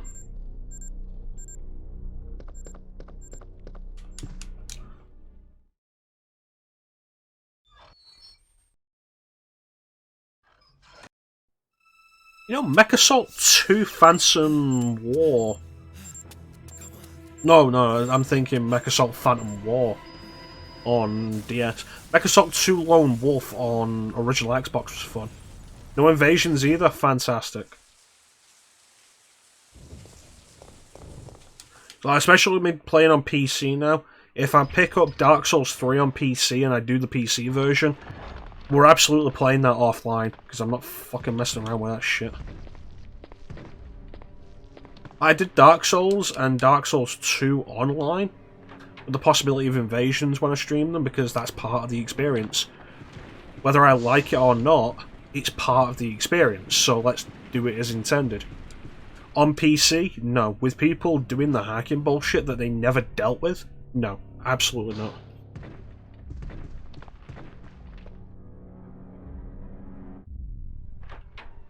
Type what, Flame?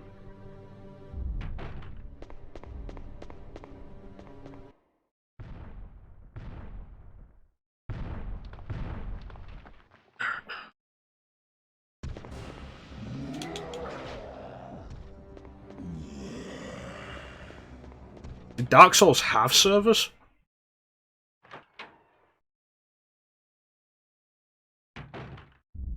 I enjoyed 2. I like 2 because you could get out of the mech and then hijack other mechs.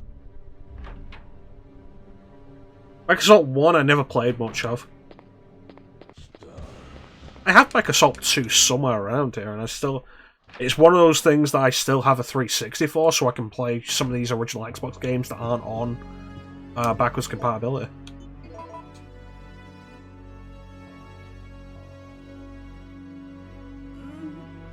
It has one giant server. Yeah. Because, like, oh, if Dark Souls has a server, then why is the online so shit?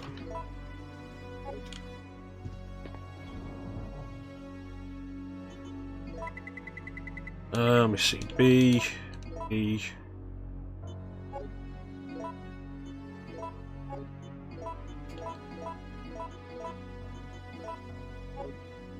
Yeah, 13 is probably fine.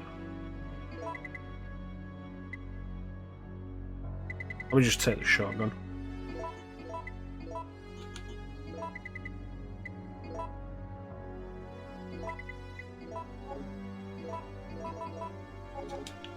They fixed Dark Souls 3 online? Cool, still not going to risk it. That said, I probably don't want to buy Dark Souls 3 again. So I may just end up eventually doing that on PS3, which is where I own it. Not PS3, PS4. Alright, thanks for joining us, Flame. You take care of yourself, buddy. I'm sorry we couldn't get to Survivor in time for you.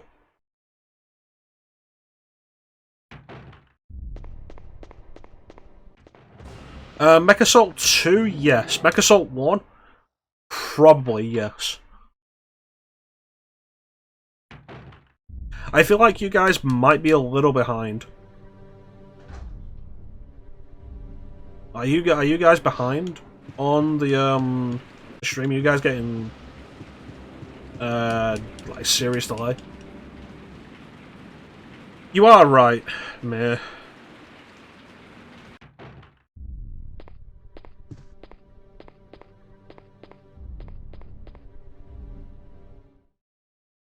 Probably behind. I suggest you're not too far behind. But no, you are right. It is wherever you want it to be.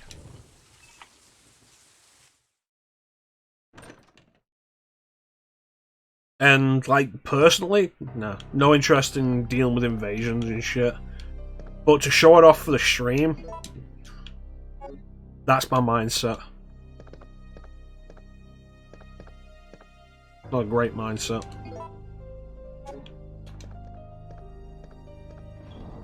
But yeah, with Dark Souls 3, when I eventually get round to it at some point, it wouldn't surprise me if I just decide I'm not in the mood and turn it off. Turn online off. Let's get behind streams when you leave the living room. That's fair.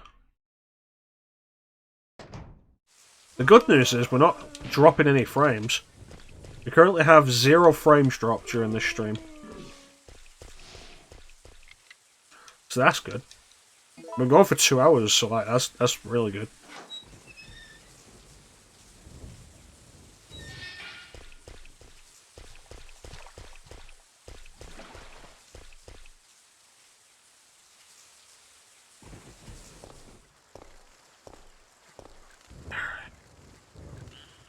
Right, the hunters.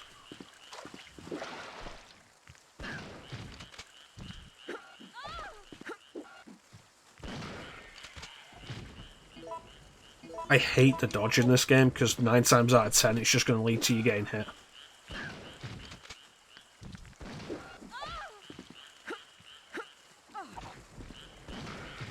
Like, cool, thanks for dodging twice and still getting hit.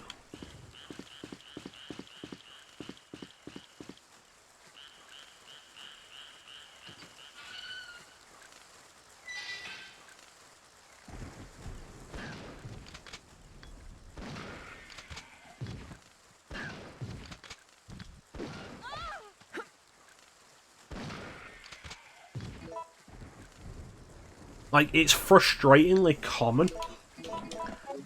Whenever, like, it's frustratingly common to end up in a dodge and be like, oh no, am I gonna get stuck in a dodge loop until I die? Because how do you dodge? Hold the trigger, like, hold the aim button, which is the trigger on Dreamcast. And, like, that'll do it. That'll let you dodge. But you'll also dodge when you press fire. So it's very common for you to dodge instead of shoot in specific instances. And like there have absolutely been times where I've been trying to shoot an enemy and I've gotten caught in a dodge loop that has just led to me taking damage until I die.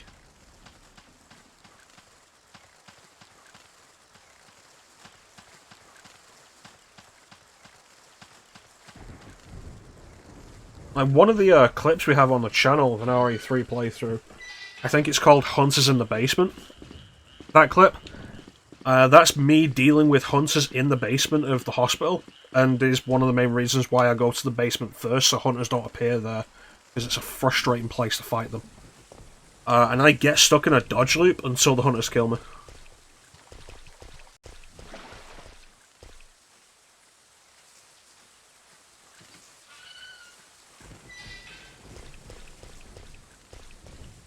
Oh, is it frustrating?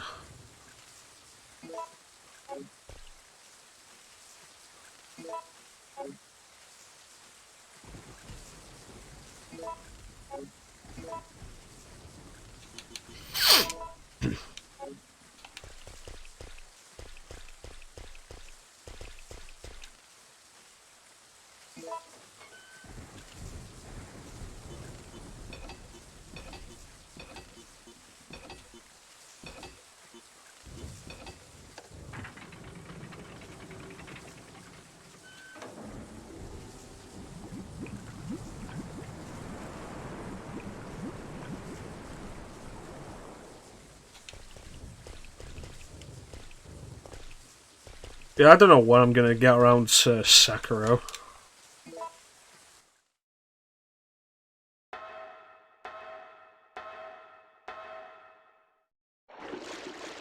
I haven't actually bought Elden Ring and I've got no interest in picking it up.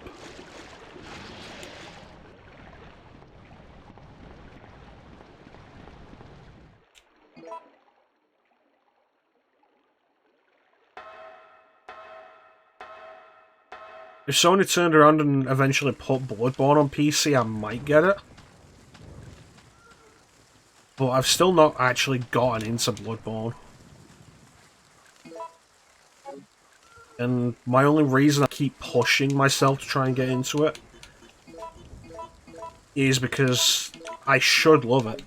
It's a faster paced combat than traditional Dark Souls.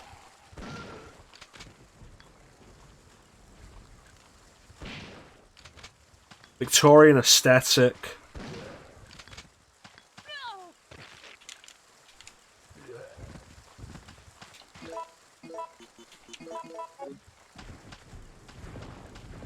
Cthulhu-inspired mythos and monsters. Like, I should love all of that. And I just haven't been able to get into the game.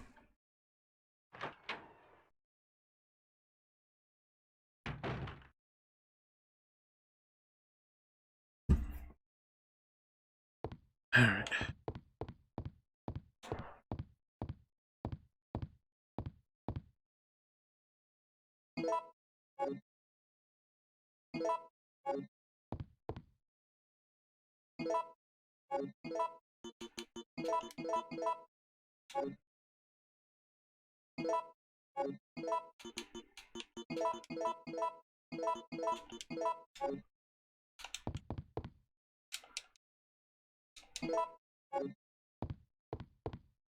So, like, if they put Bloodborne on PC, I'd probably buy it again to give it one last shot.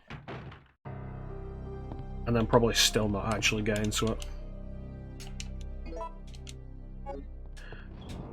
I do want to use the stream as a focus for it at some point, though, to push me into getting into it. But that could be a risky idea.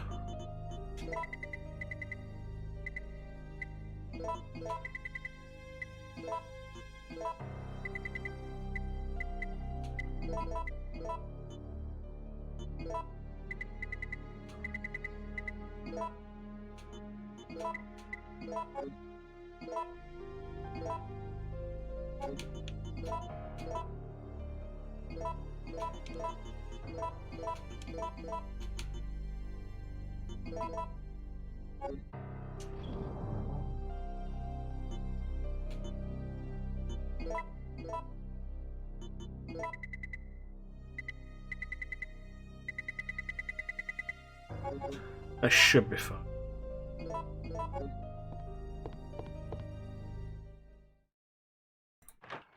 But yeah, I did have a thought earlier today of like going back to the games that I'd started on stream and just quit. And like finishing them. So stuff like Alien Isolation, Project Zero.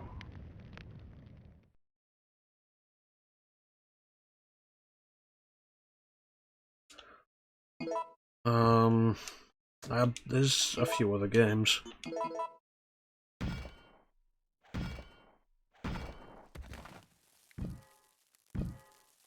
I mean, we're doing some of that with this 10 years of Resident Evil. Because I've started Code Veronica on stream and never finished it. When I took a look at Deadly Silence, I didn't finish it.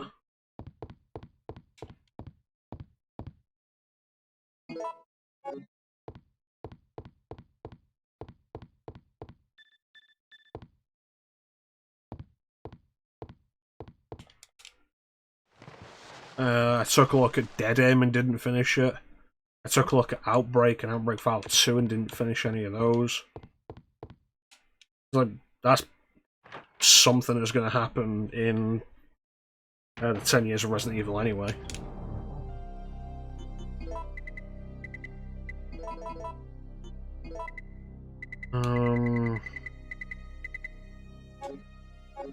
If I remember rightly, flame rounds are mostly useless in this game. I could be wrong though, I could be thinking acid rounds. But acid rounds are also mostly useless in RE2. First boss of Mr. X, and that's kind of it. Although, yeah, they do take out Lickers in a single shot, so...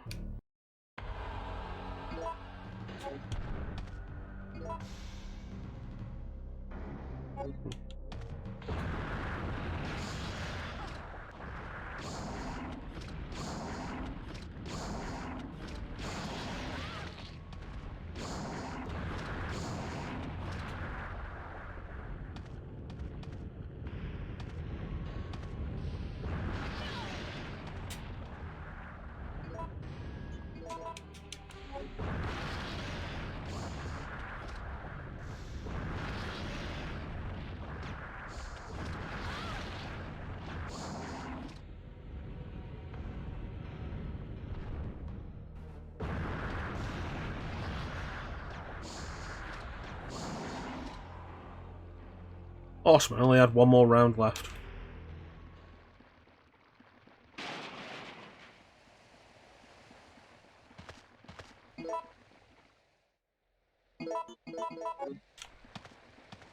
There.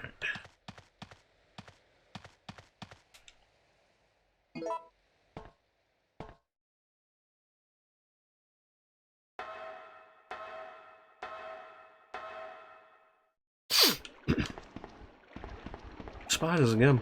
The issue with going back to finish stuff like Alien Isolation and Project Zero is I would end up having to start them again. Plus, I quit those games because I'm enjoying them. Yes, it is. Welcome on in, Poogie.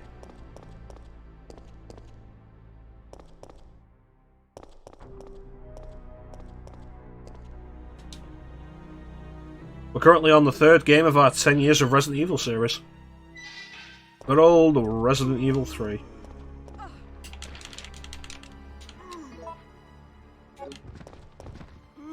I am not doing well.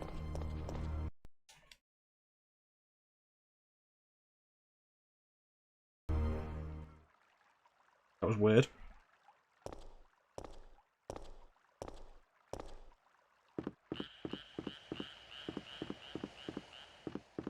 Yeah, with any luck I can have this done in the next 20 minutes.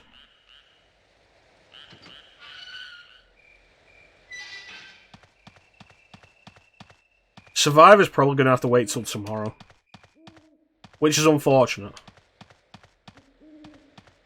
But, honestly, when I died, I kind of resigned myself to it. I didn't expect to be able to get through the rest of the game again fast enough to do Survivor tonight. I got some stuff I want to do before Teak starts streaming.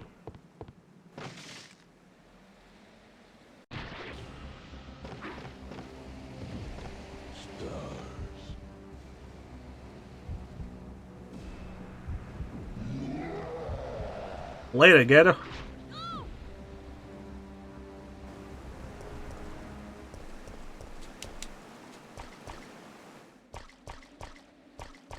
I love PS1 water effects. They're so cool.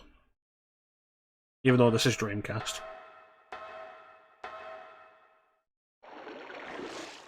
Deja vu? I've just been in this place before. I'm on the streets and you know it's my time to go. Resident Evil 2. Oh. That quote was over 2 years ago. Oh, get the sample. There we go.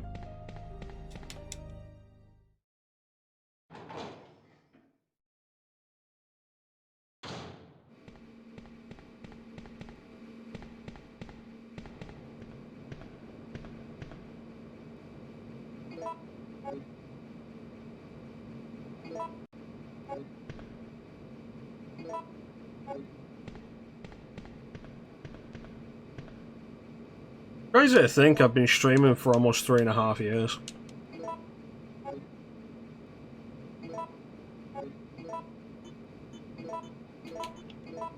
How many times have I done RE3 in that time?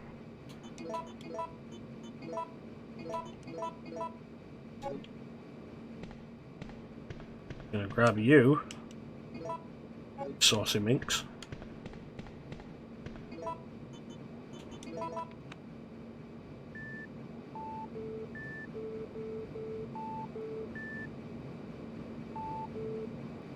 It flies in the wrong ways.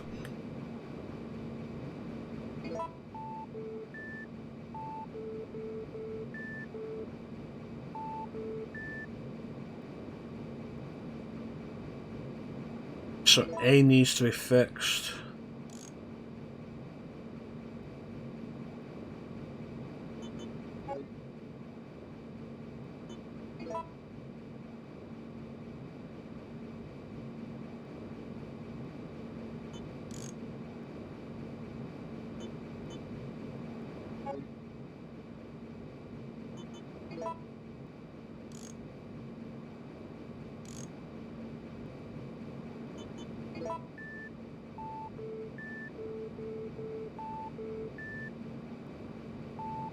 Awesome.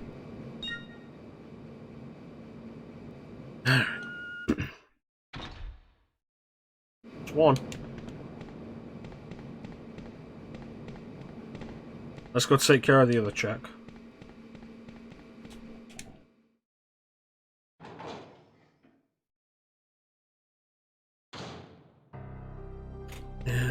Not enough time and so many games to play.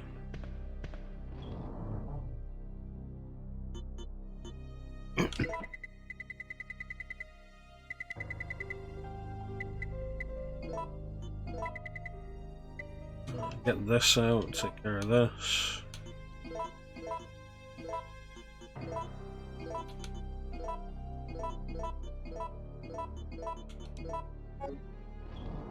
That's enough of those.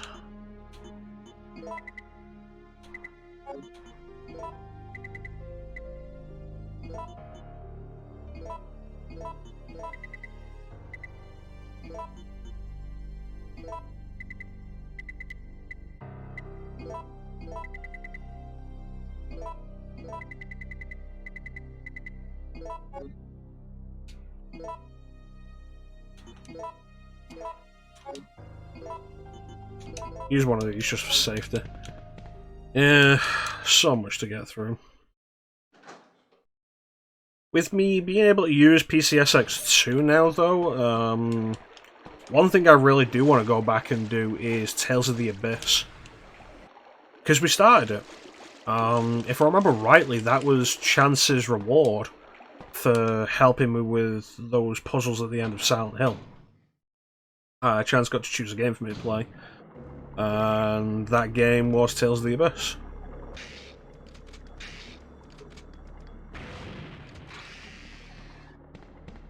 And we started it, and I was actually really enjoying it. But it kept crashing.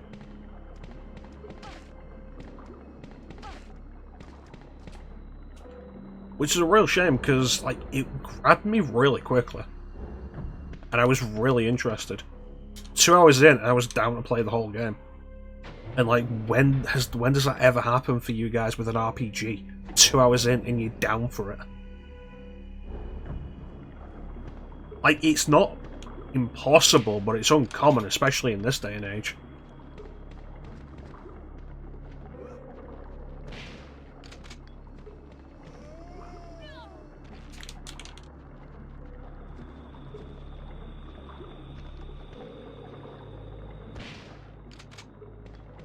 Of course you're gonna get up now, you prick. So yeah, now that I can use PCSX2, do Tales of the Abyss on there. I am honestly absolutely interested in doing that. I'd like to wait till Chance is available to watch. There's no Chance does also really enjoy Abyss.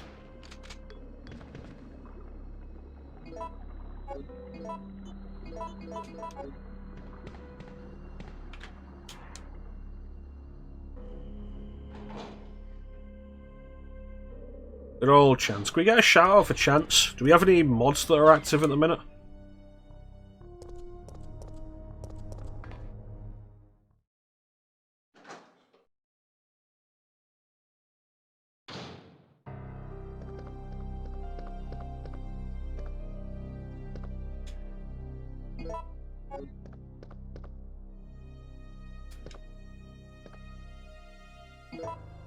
Facility key.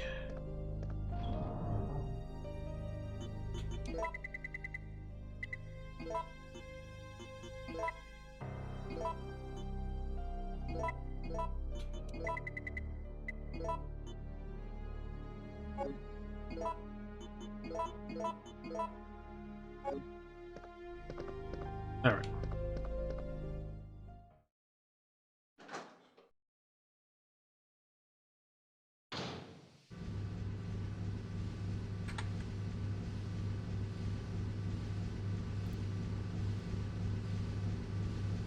Chance, good friend of the stream, super cool dude.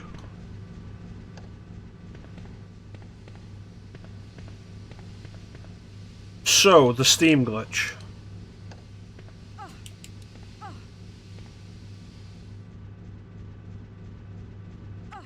So the idea is you're supposed to essentially go around in a circuit to turn both of those steam valves off.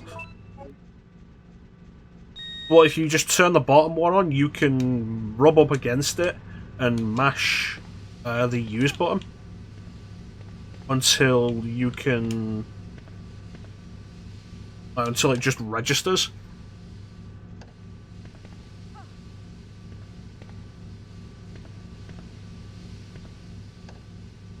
And you're able to just absolutely skip the puzzle. It works on every version of this game that I've tried.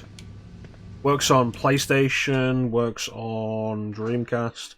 I assume it works on GameCube, because GameCube is a fairly basic port of PlayStation.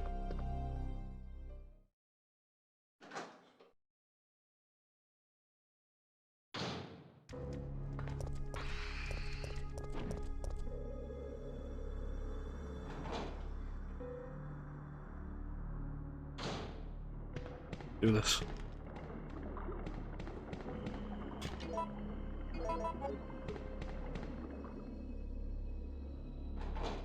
It's honestly disappointing just how basic of a port both RE2 and RE3 are on GameCube.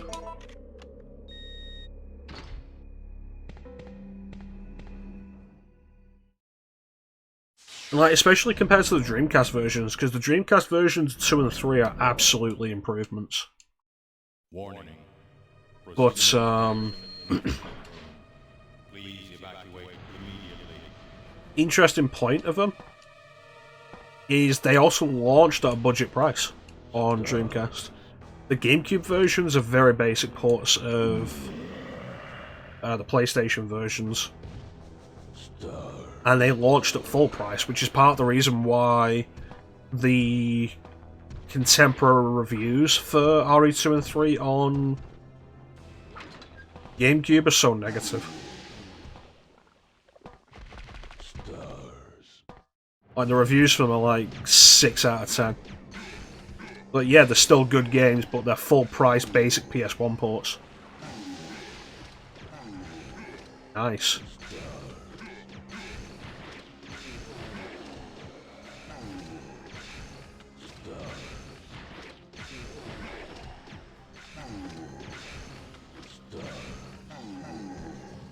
Fantastic. I managed to do that without having to move.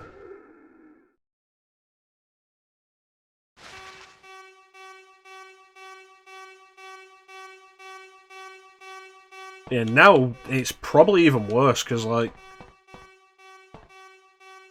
GameCube, RE2, RE3, and especially Code Veronica, some of the pricier games in the series. Thank you, Magic.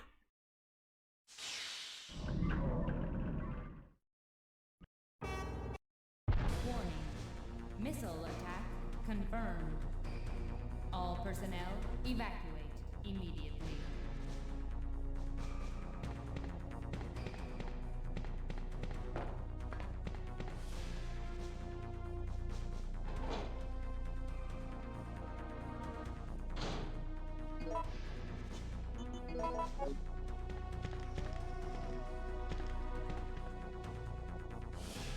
Alright, let's go get the rocket launcher again.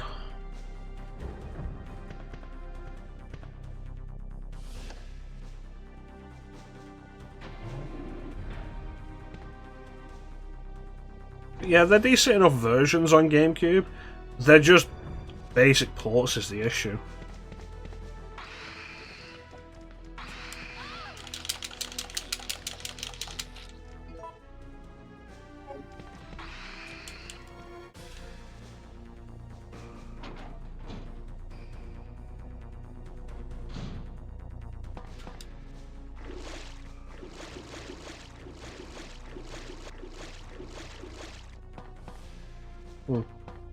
A layering issue there. Well, very minor considering just how well these games have performed in this emulator. Well, I'm happy with this.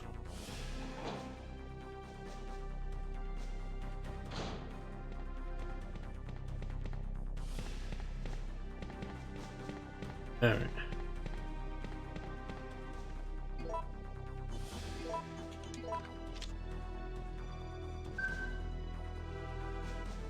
Yes.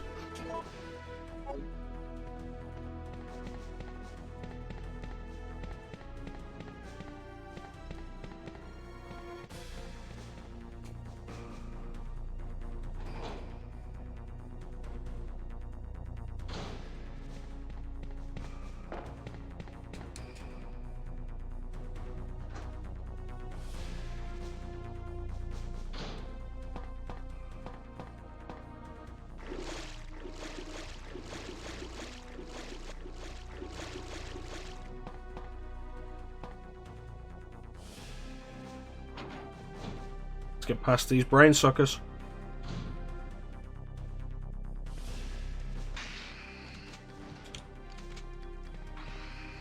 If you're gonna just get out of my way yourself, then fine. Less work for me.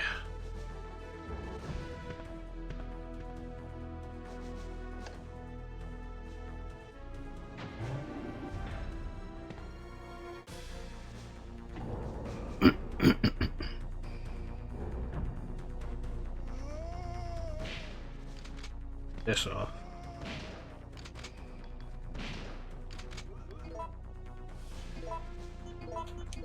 5 shots.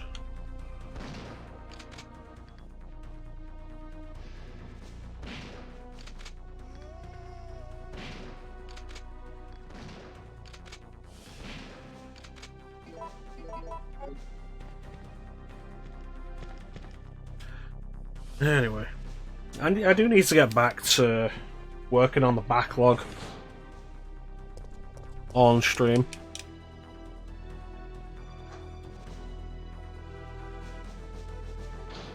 Like the schedule I have up on the Discord for RPGs and non-RPGs was a nice mix of stuff that I've done before and stuff that I haven't. So like stuff I can replay for myself, but also new stuff that I've never played before that I can experience for the first time. And then there's stuff I've done before on stream that I also want to redo.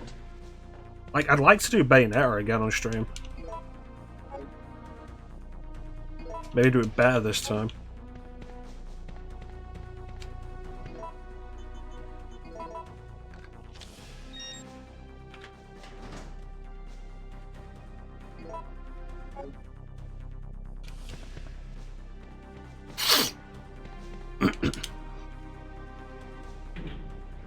Really does. I need to stop buying games. Ah, Christ.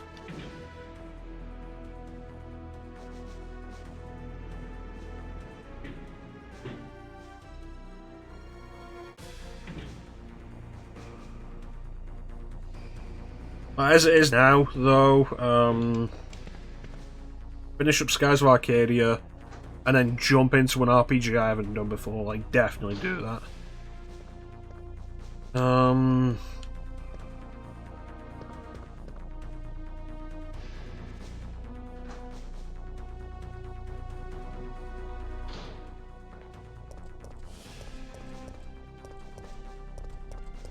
Metal Gear Solid 3 after we finish the 10 years of Resident Evil. And Lego Star Wars The Skywalker Saga after that, which I also haven't done before.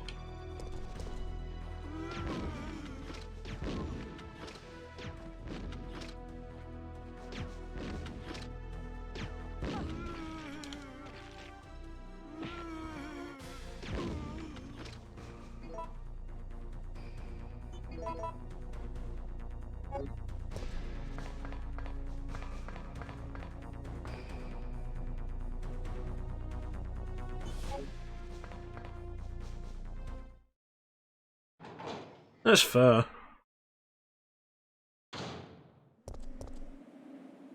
It's another good reason why I don't do free-to-play stuff. It's like, I've got enough games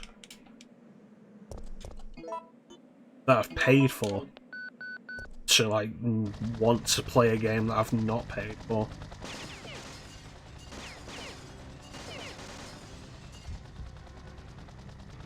Alright, let's do this right.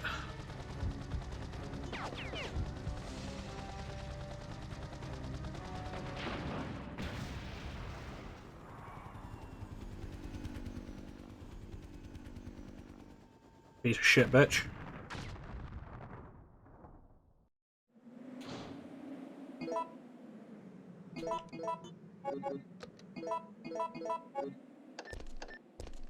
Jill, that's it. We've got to find a way out of here, now!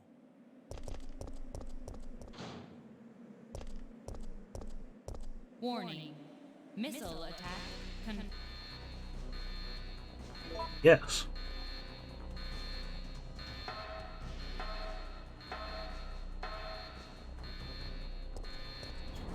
Like, it's part of the whole thing of, like... You know what, let me take care of these fuckers first. As well use these for something.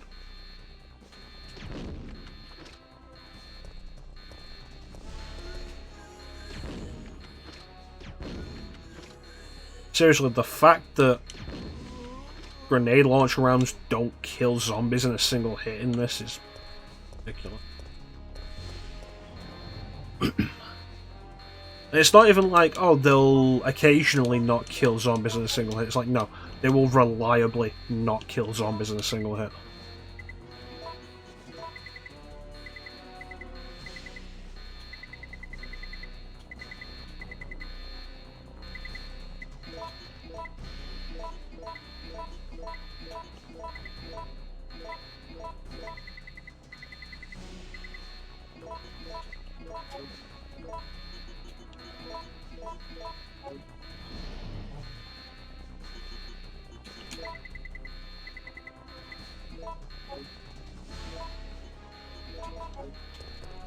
Let's go.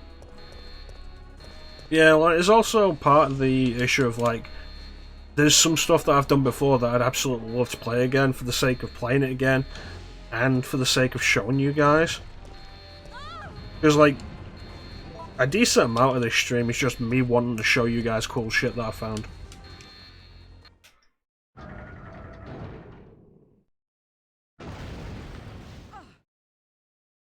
And door's broken.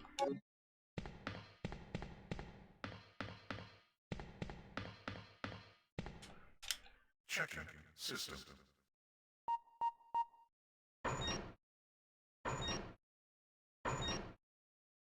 Checking data. Warning. There is not enough power to activate the system.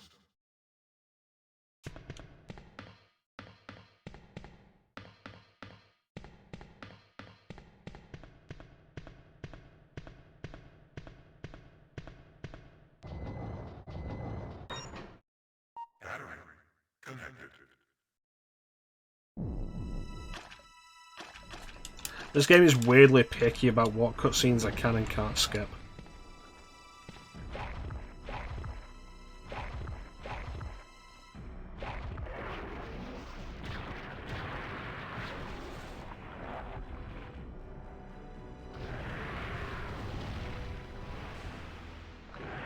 Yeah.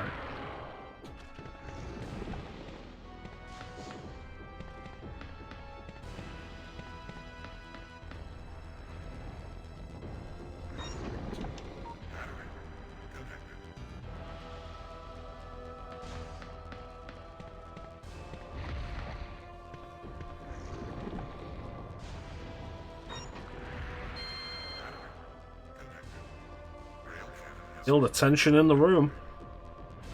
Executing quick charge program. Preparing to fire.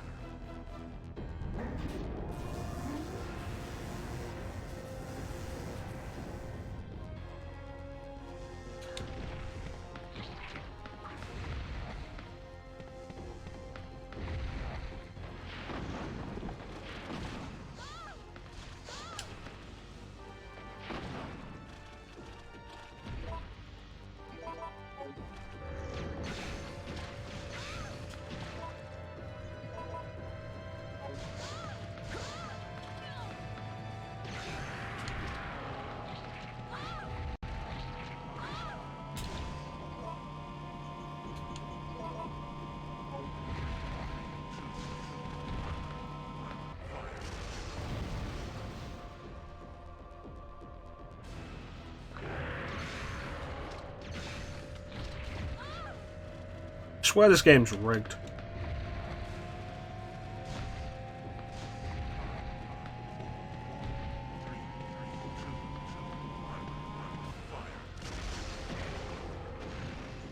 It should absolutely be possible to hit Nemesis on the first try. Yeah, May linked it on the Discord months ago when it was first announced. It's just that the Indiegogo has finally gone live.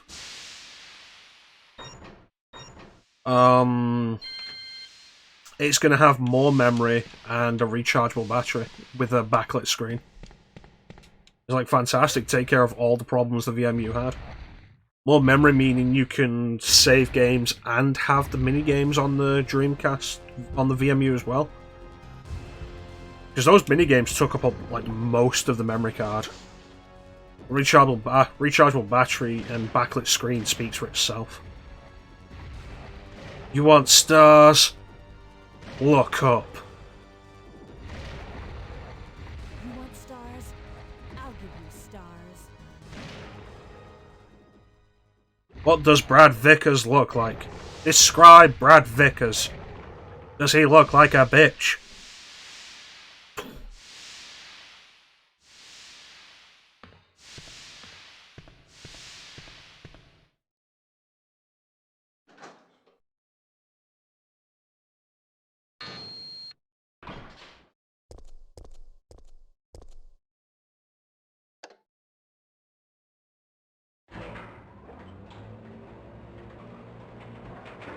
I like the way that we finally deal with Nemesis, or the last time we see Nemesis. It's like, yeah, you've got the big rail cannon, which is ridiculous, but also that the final bit is bang, bang, bang with a magnum. I like it as an idea. The rail cannon thing that they do in RE3 Remake is so goddamn dumb. Which would be fine if the game wasn't taking itself so seriously and also throw fucking gel all the time.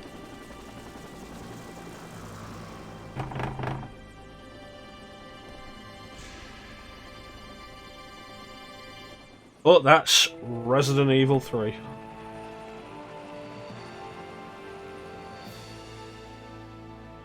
Thanks, you saved us. I couldn't let you die. Is it you? Are you ready to That voice, is that Enrico?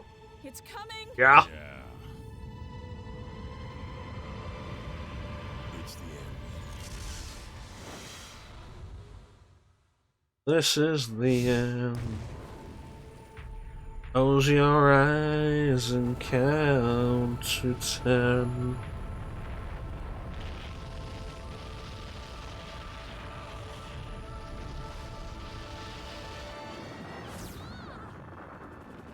Honestly, the rail cannon that they use at the end of RE3 Remake, it would feel badass if it was a game like Resident Evil 4, where it was just ridiculous from the outset. But it just feels so dumb in a game that's been taking itself so seriously. The President and the Federal Council have passed judgment over the civilians of Raccoon City. The President and Federal Council have ruled that the Backless Terminate operation is the best course of action for this extreme. Like, if you want to go absurd and over the top, at least set a baseline that can support it. Like Gurren Lagann. Current reports have the death Ooh, love Gurren Lagann going over the top with that. Our hearts go out to those poor civilians of Raccoon City.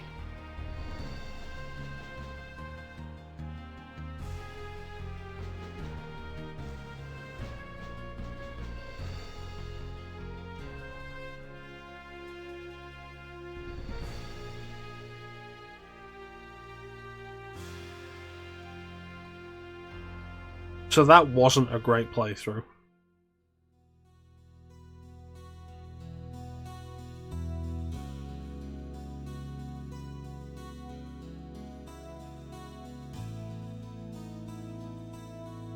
But that is part 3 of the 10 years of Resident Evil taken care of.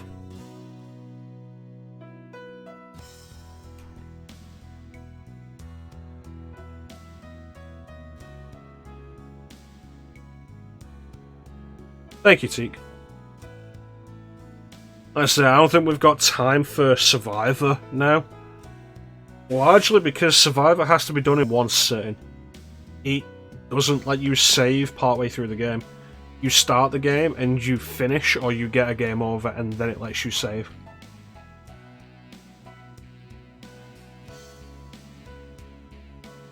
Thank you, Magic.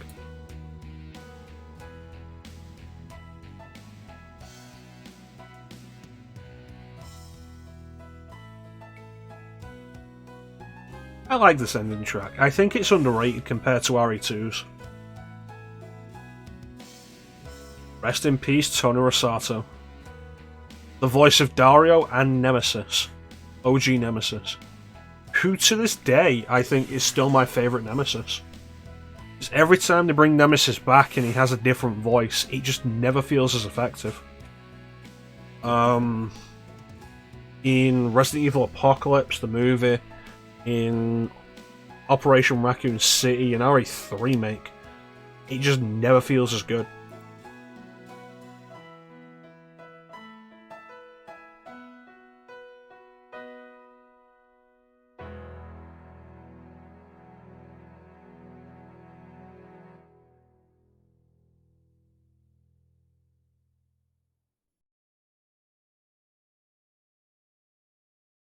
See, it's not bad. My time was 2.5 hours though. That's my best time. Which is crazy considering how many mistakes I made there.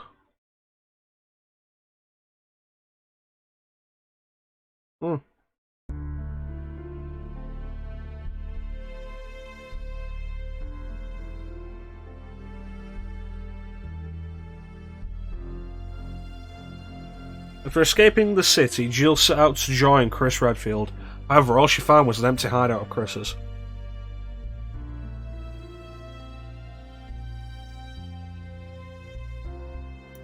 On the floor was Chris's knife. Jill left without hesitation because she firmly believes that Chris is still alive. She will search for him until she finds him. Then they can go and put an end to Umbrella. Like, this whole thing with, like, the mystery of Chris's whereabouts. Like, RE2 has it as a thing of like, yeah, no, Chris just isn't in the city. And then RE3 sets it up as this big mystery with this epilogue. And then Code Veronica comes along and it's like, Leon can just get in contact with Chris to let him know that Claire's in trouble. It's like, okay, then why was there such this big thing around finding Chris?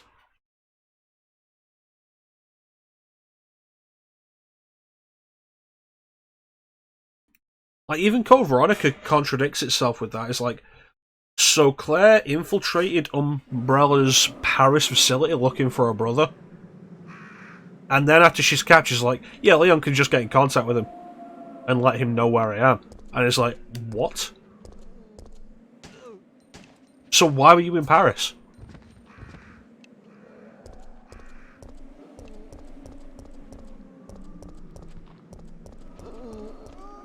Really dumb. Anyway, though, let's give a quick sneak peek at the Resident Evil Survivor setup. So when we come back, we'll be doing Resident Evil Survivor. Hope you guys look forward to it. Starring Ark Thompson, the most charismatic of the Resident Evil protagonists. I say that as a jest, but, like, he's a more interesting character than Chris Redfield.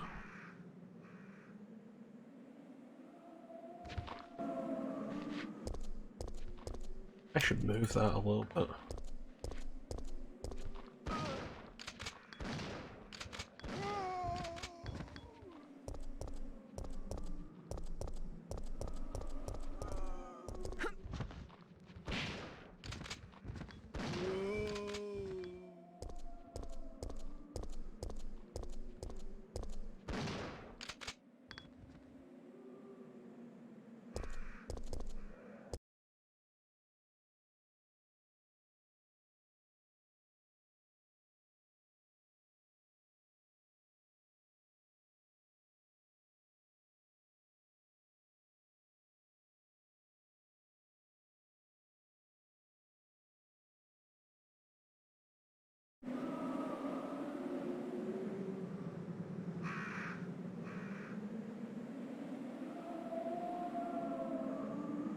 Yeah, that's fine.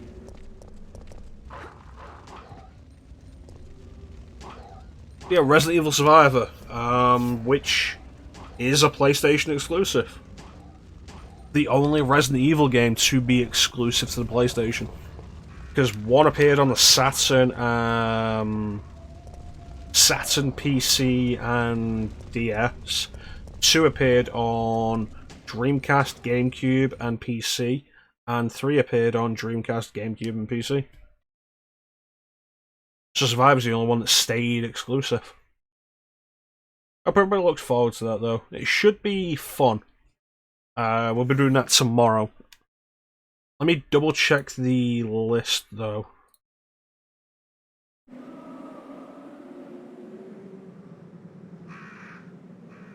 Because I think it's Survivor and then Code Veronica.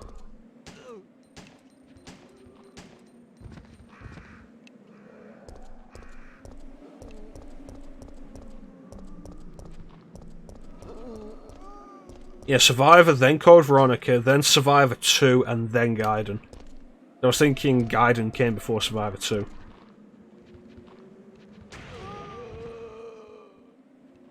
So I hope you guys will all look forward to that.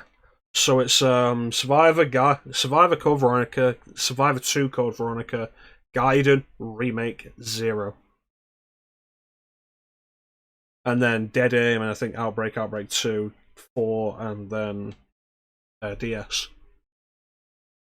I don't know what games is that. We've done 3. Survivor 2,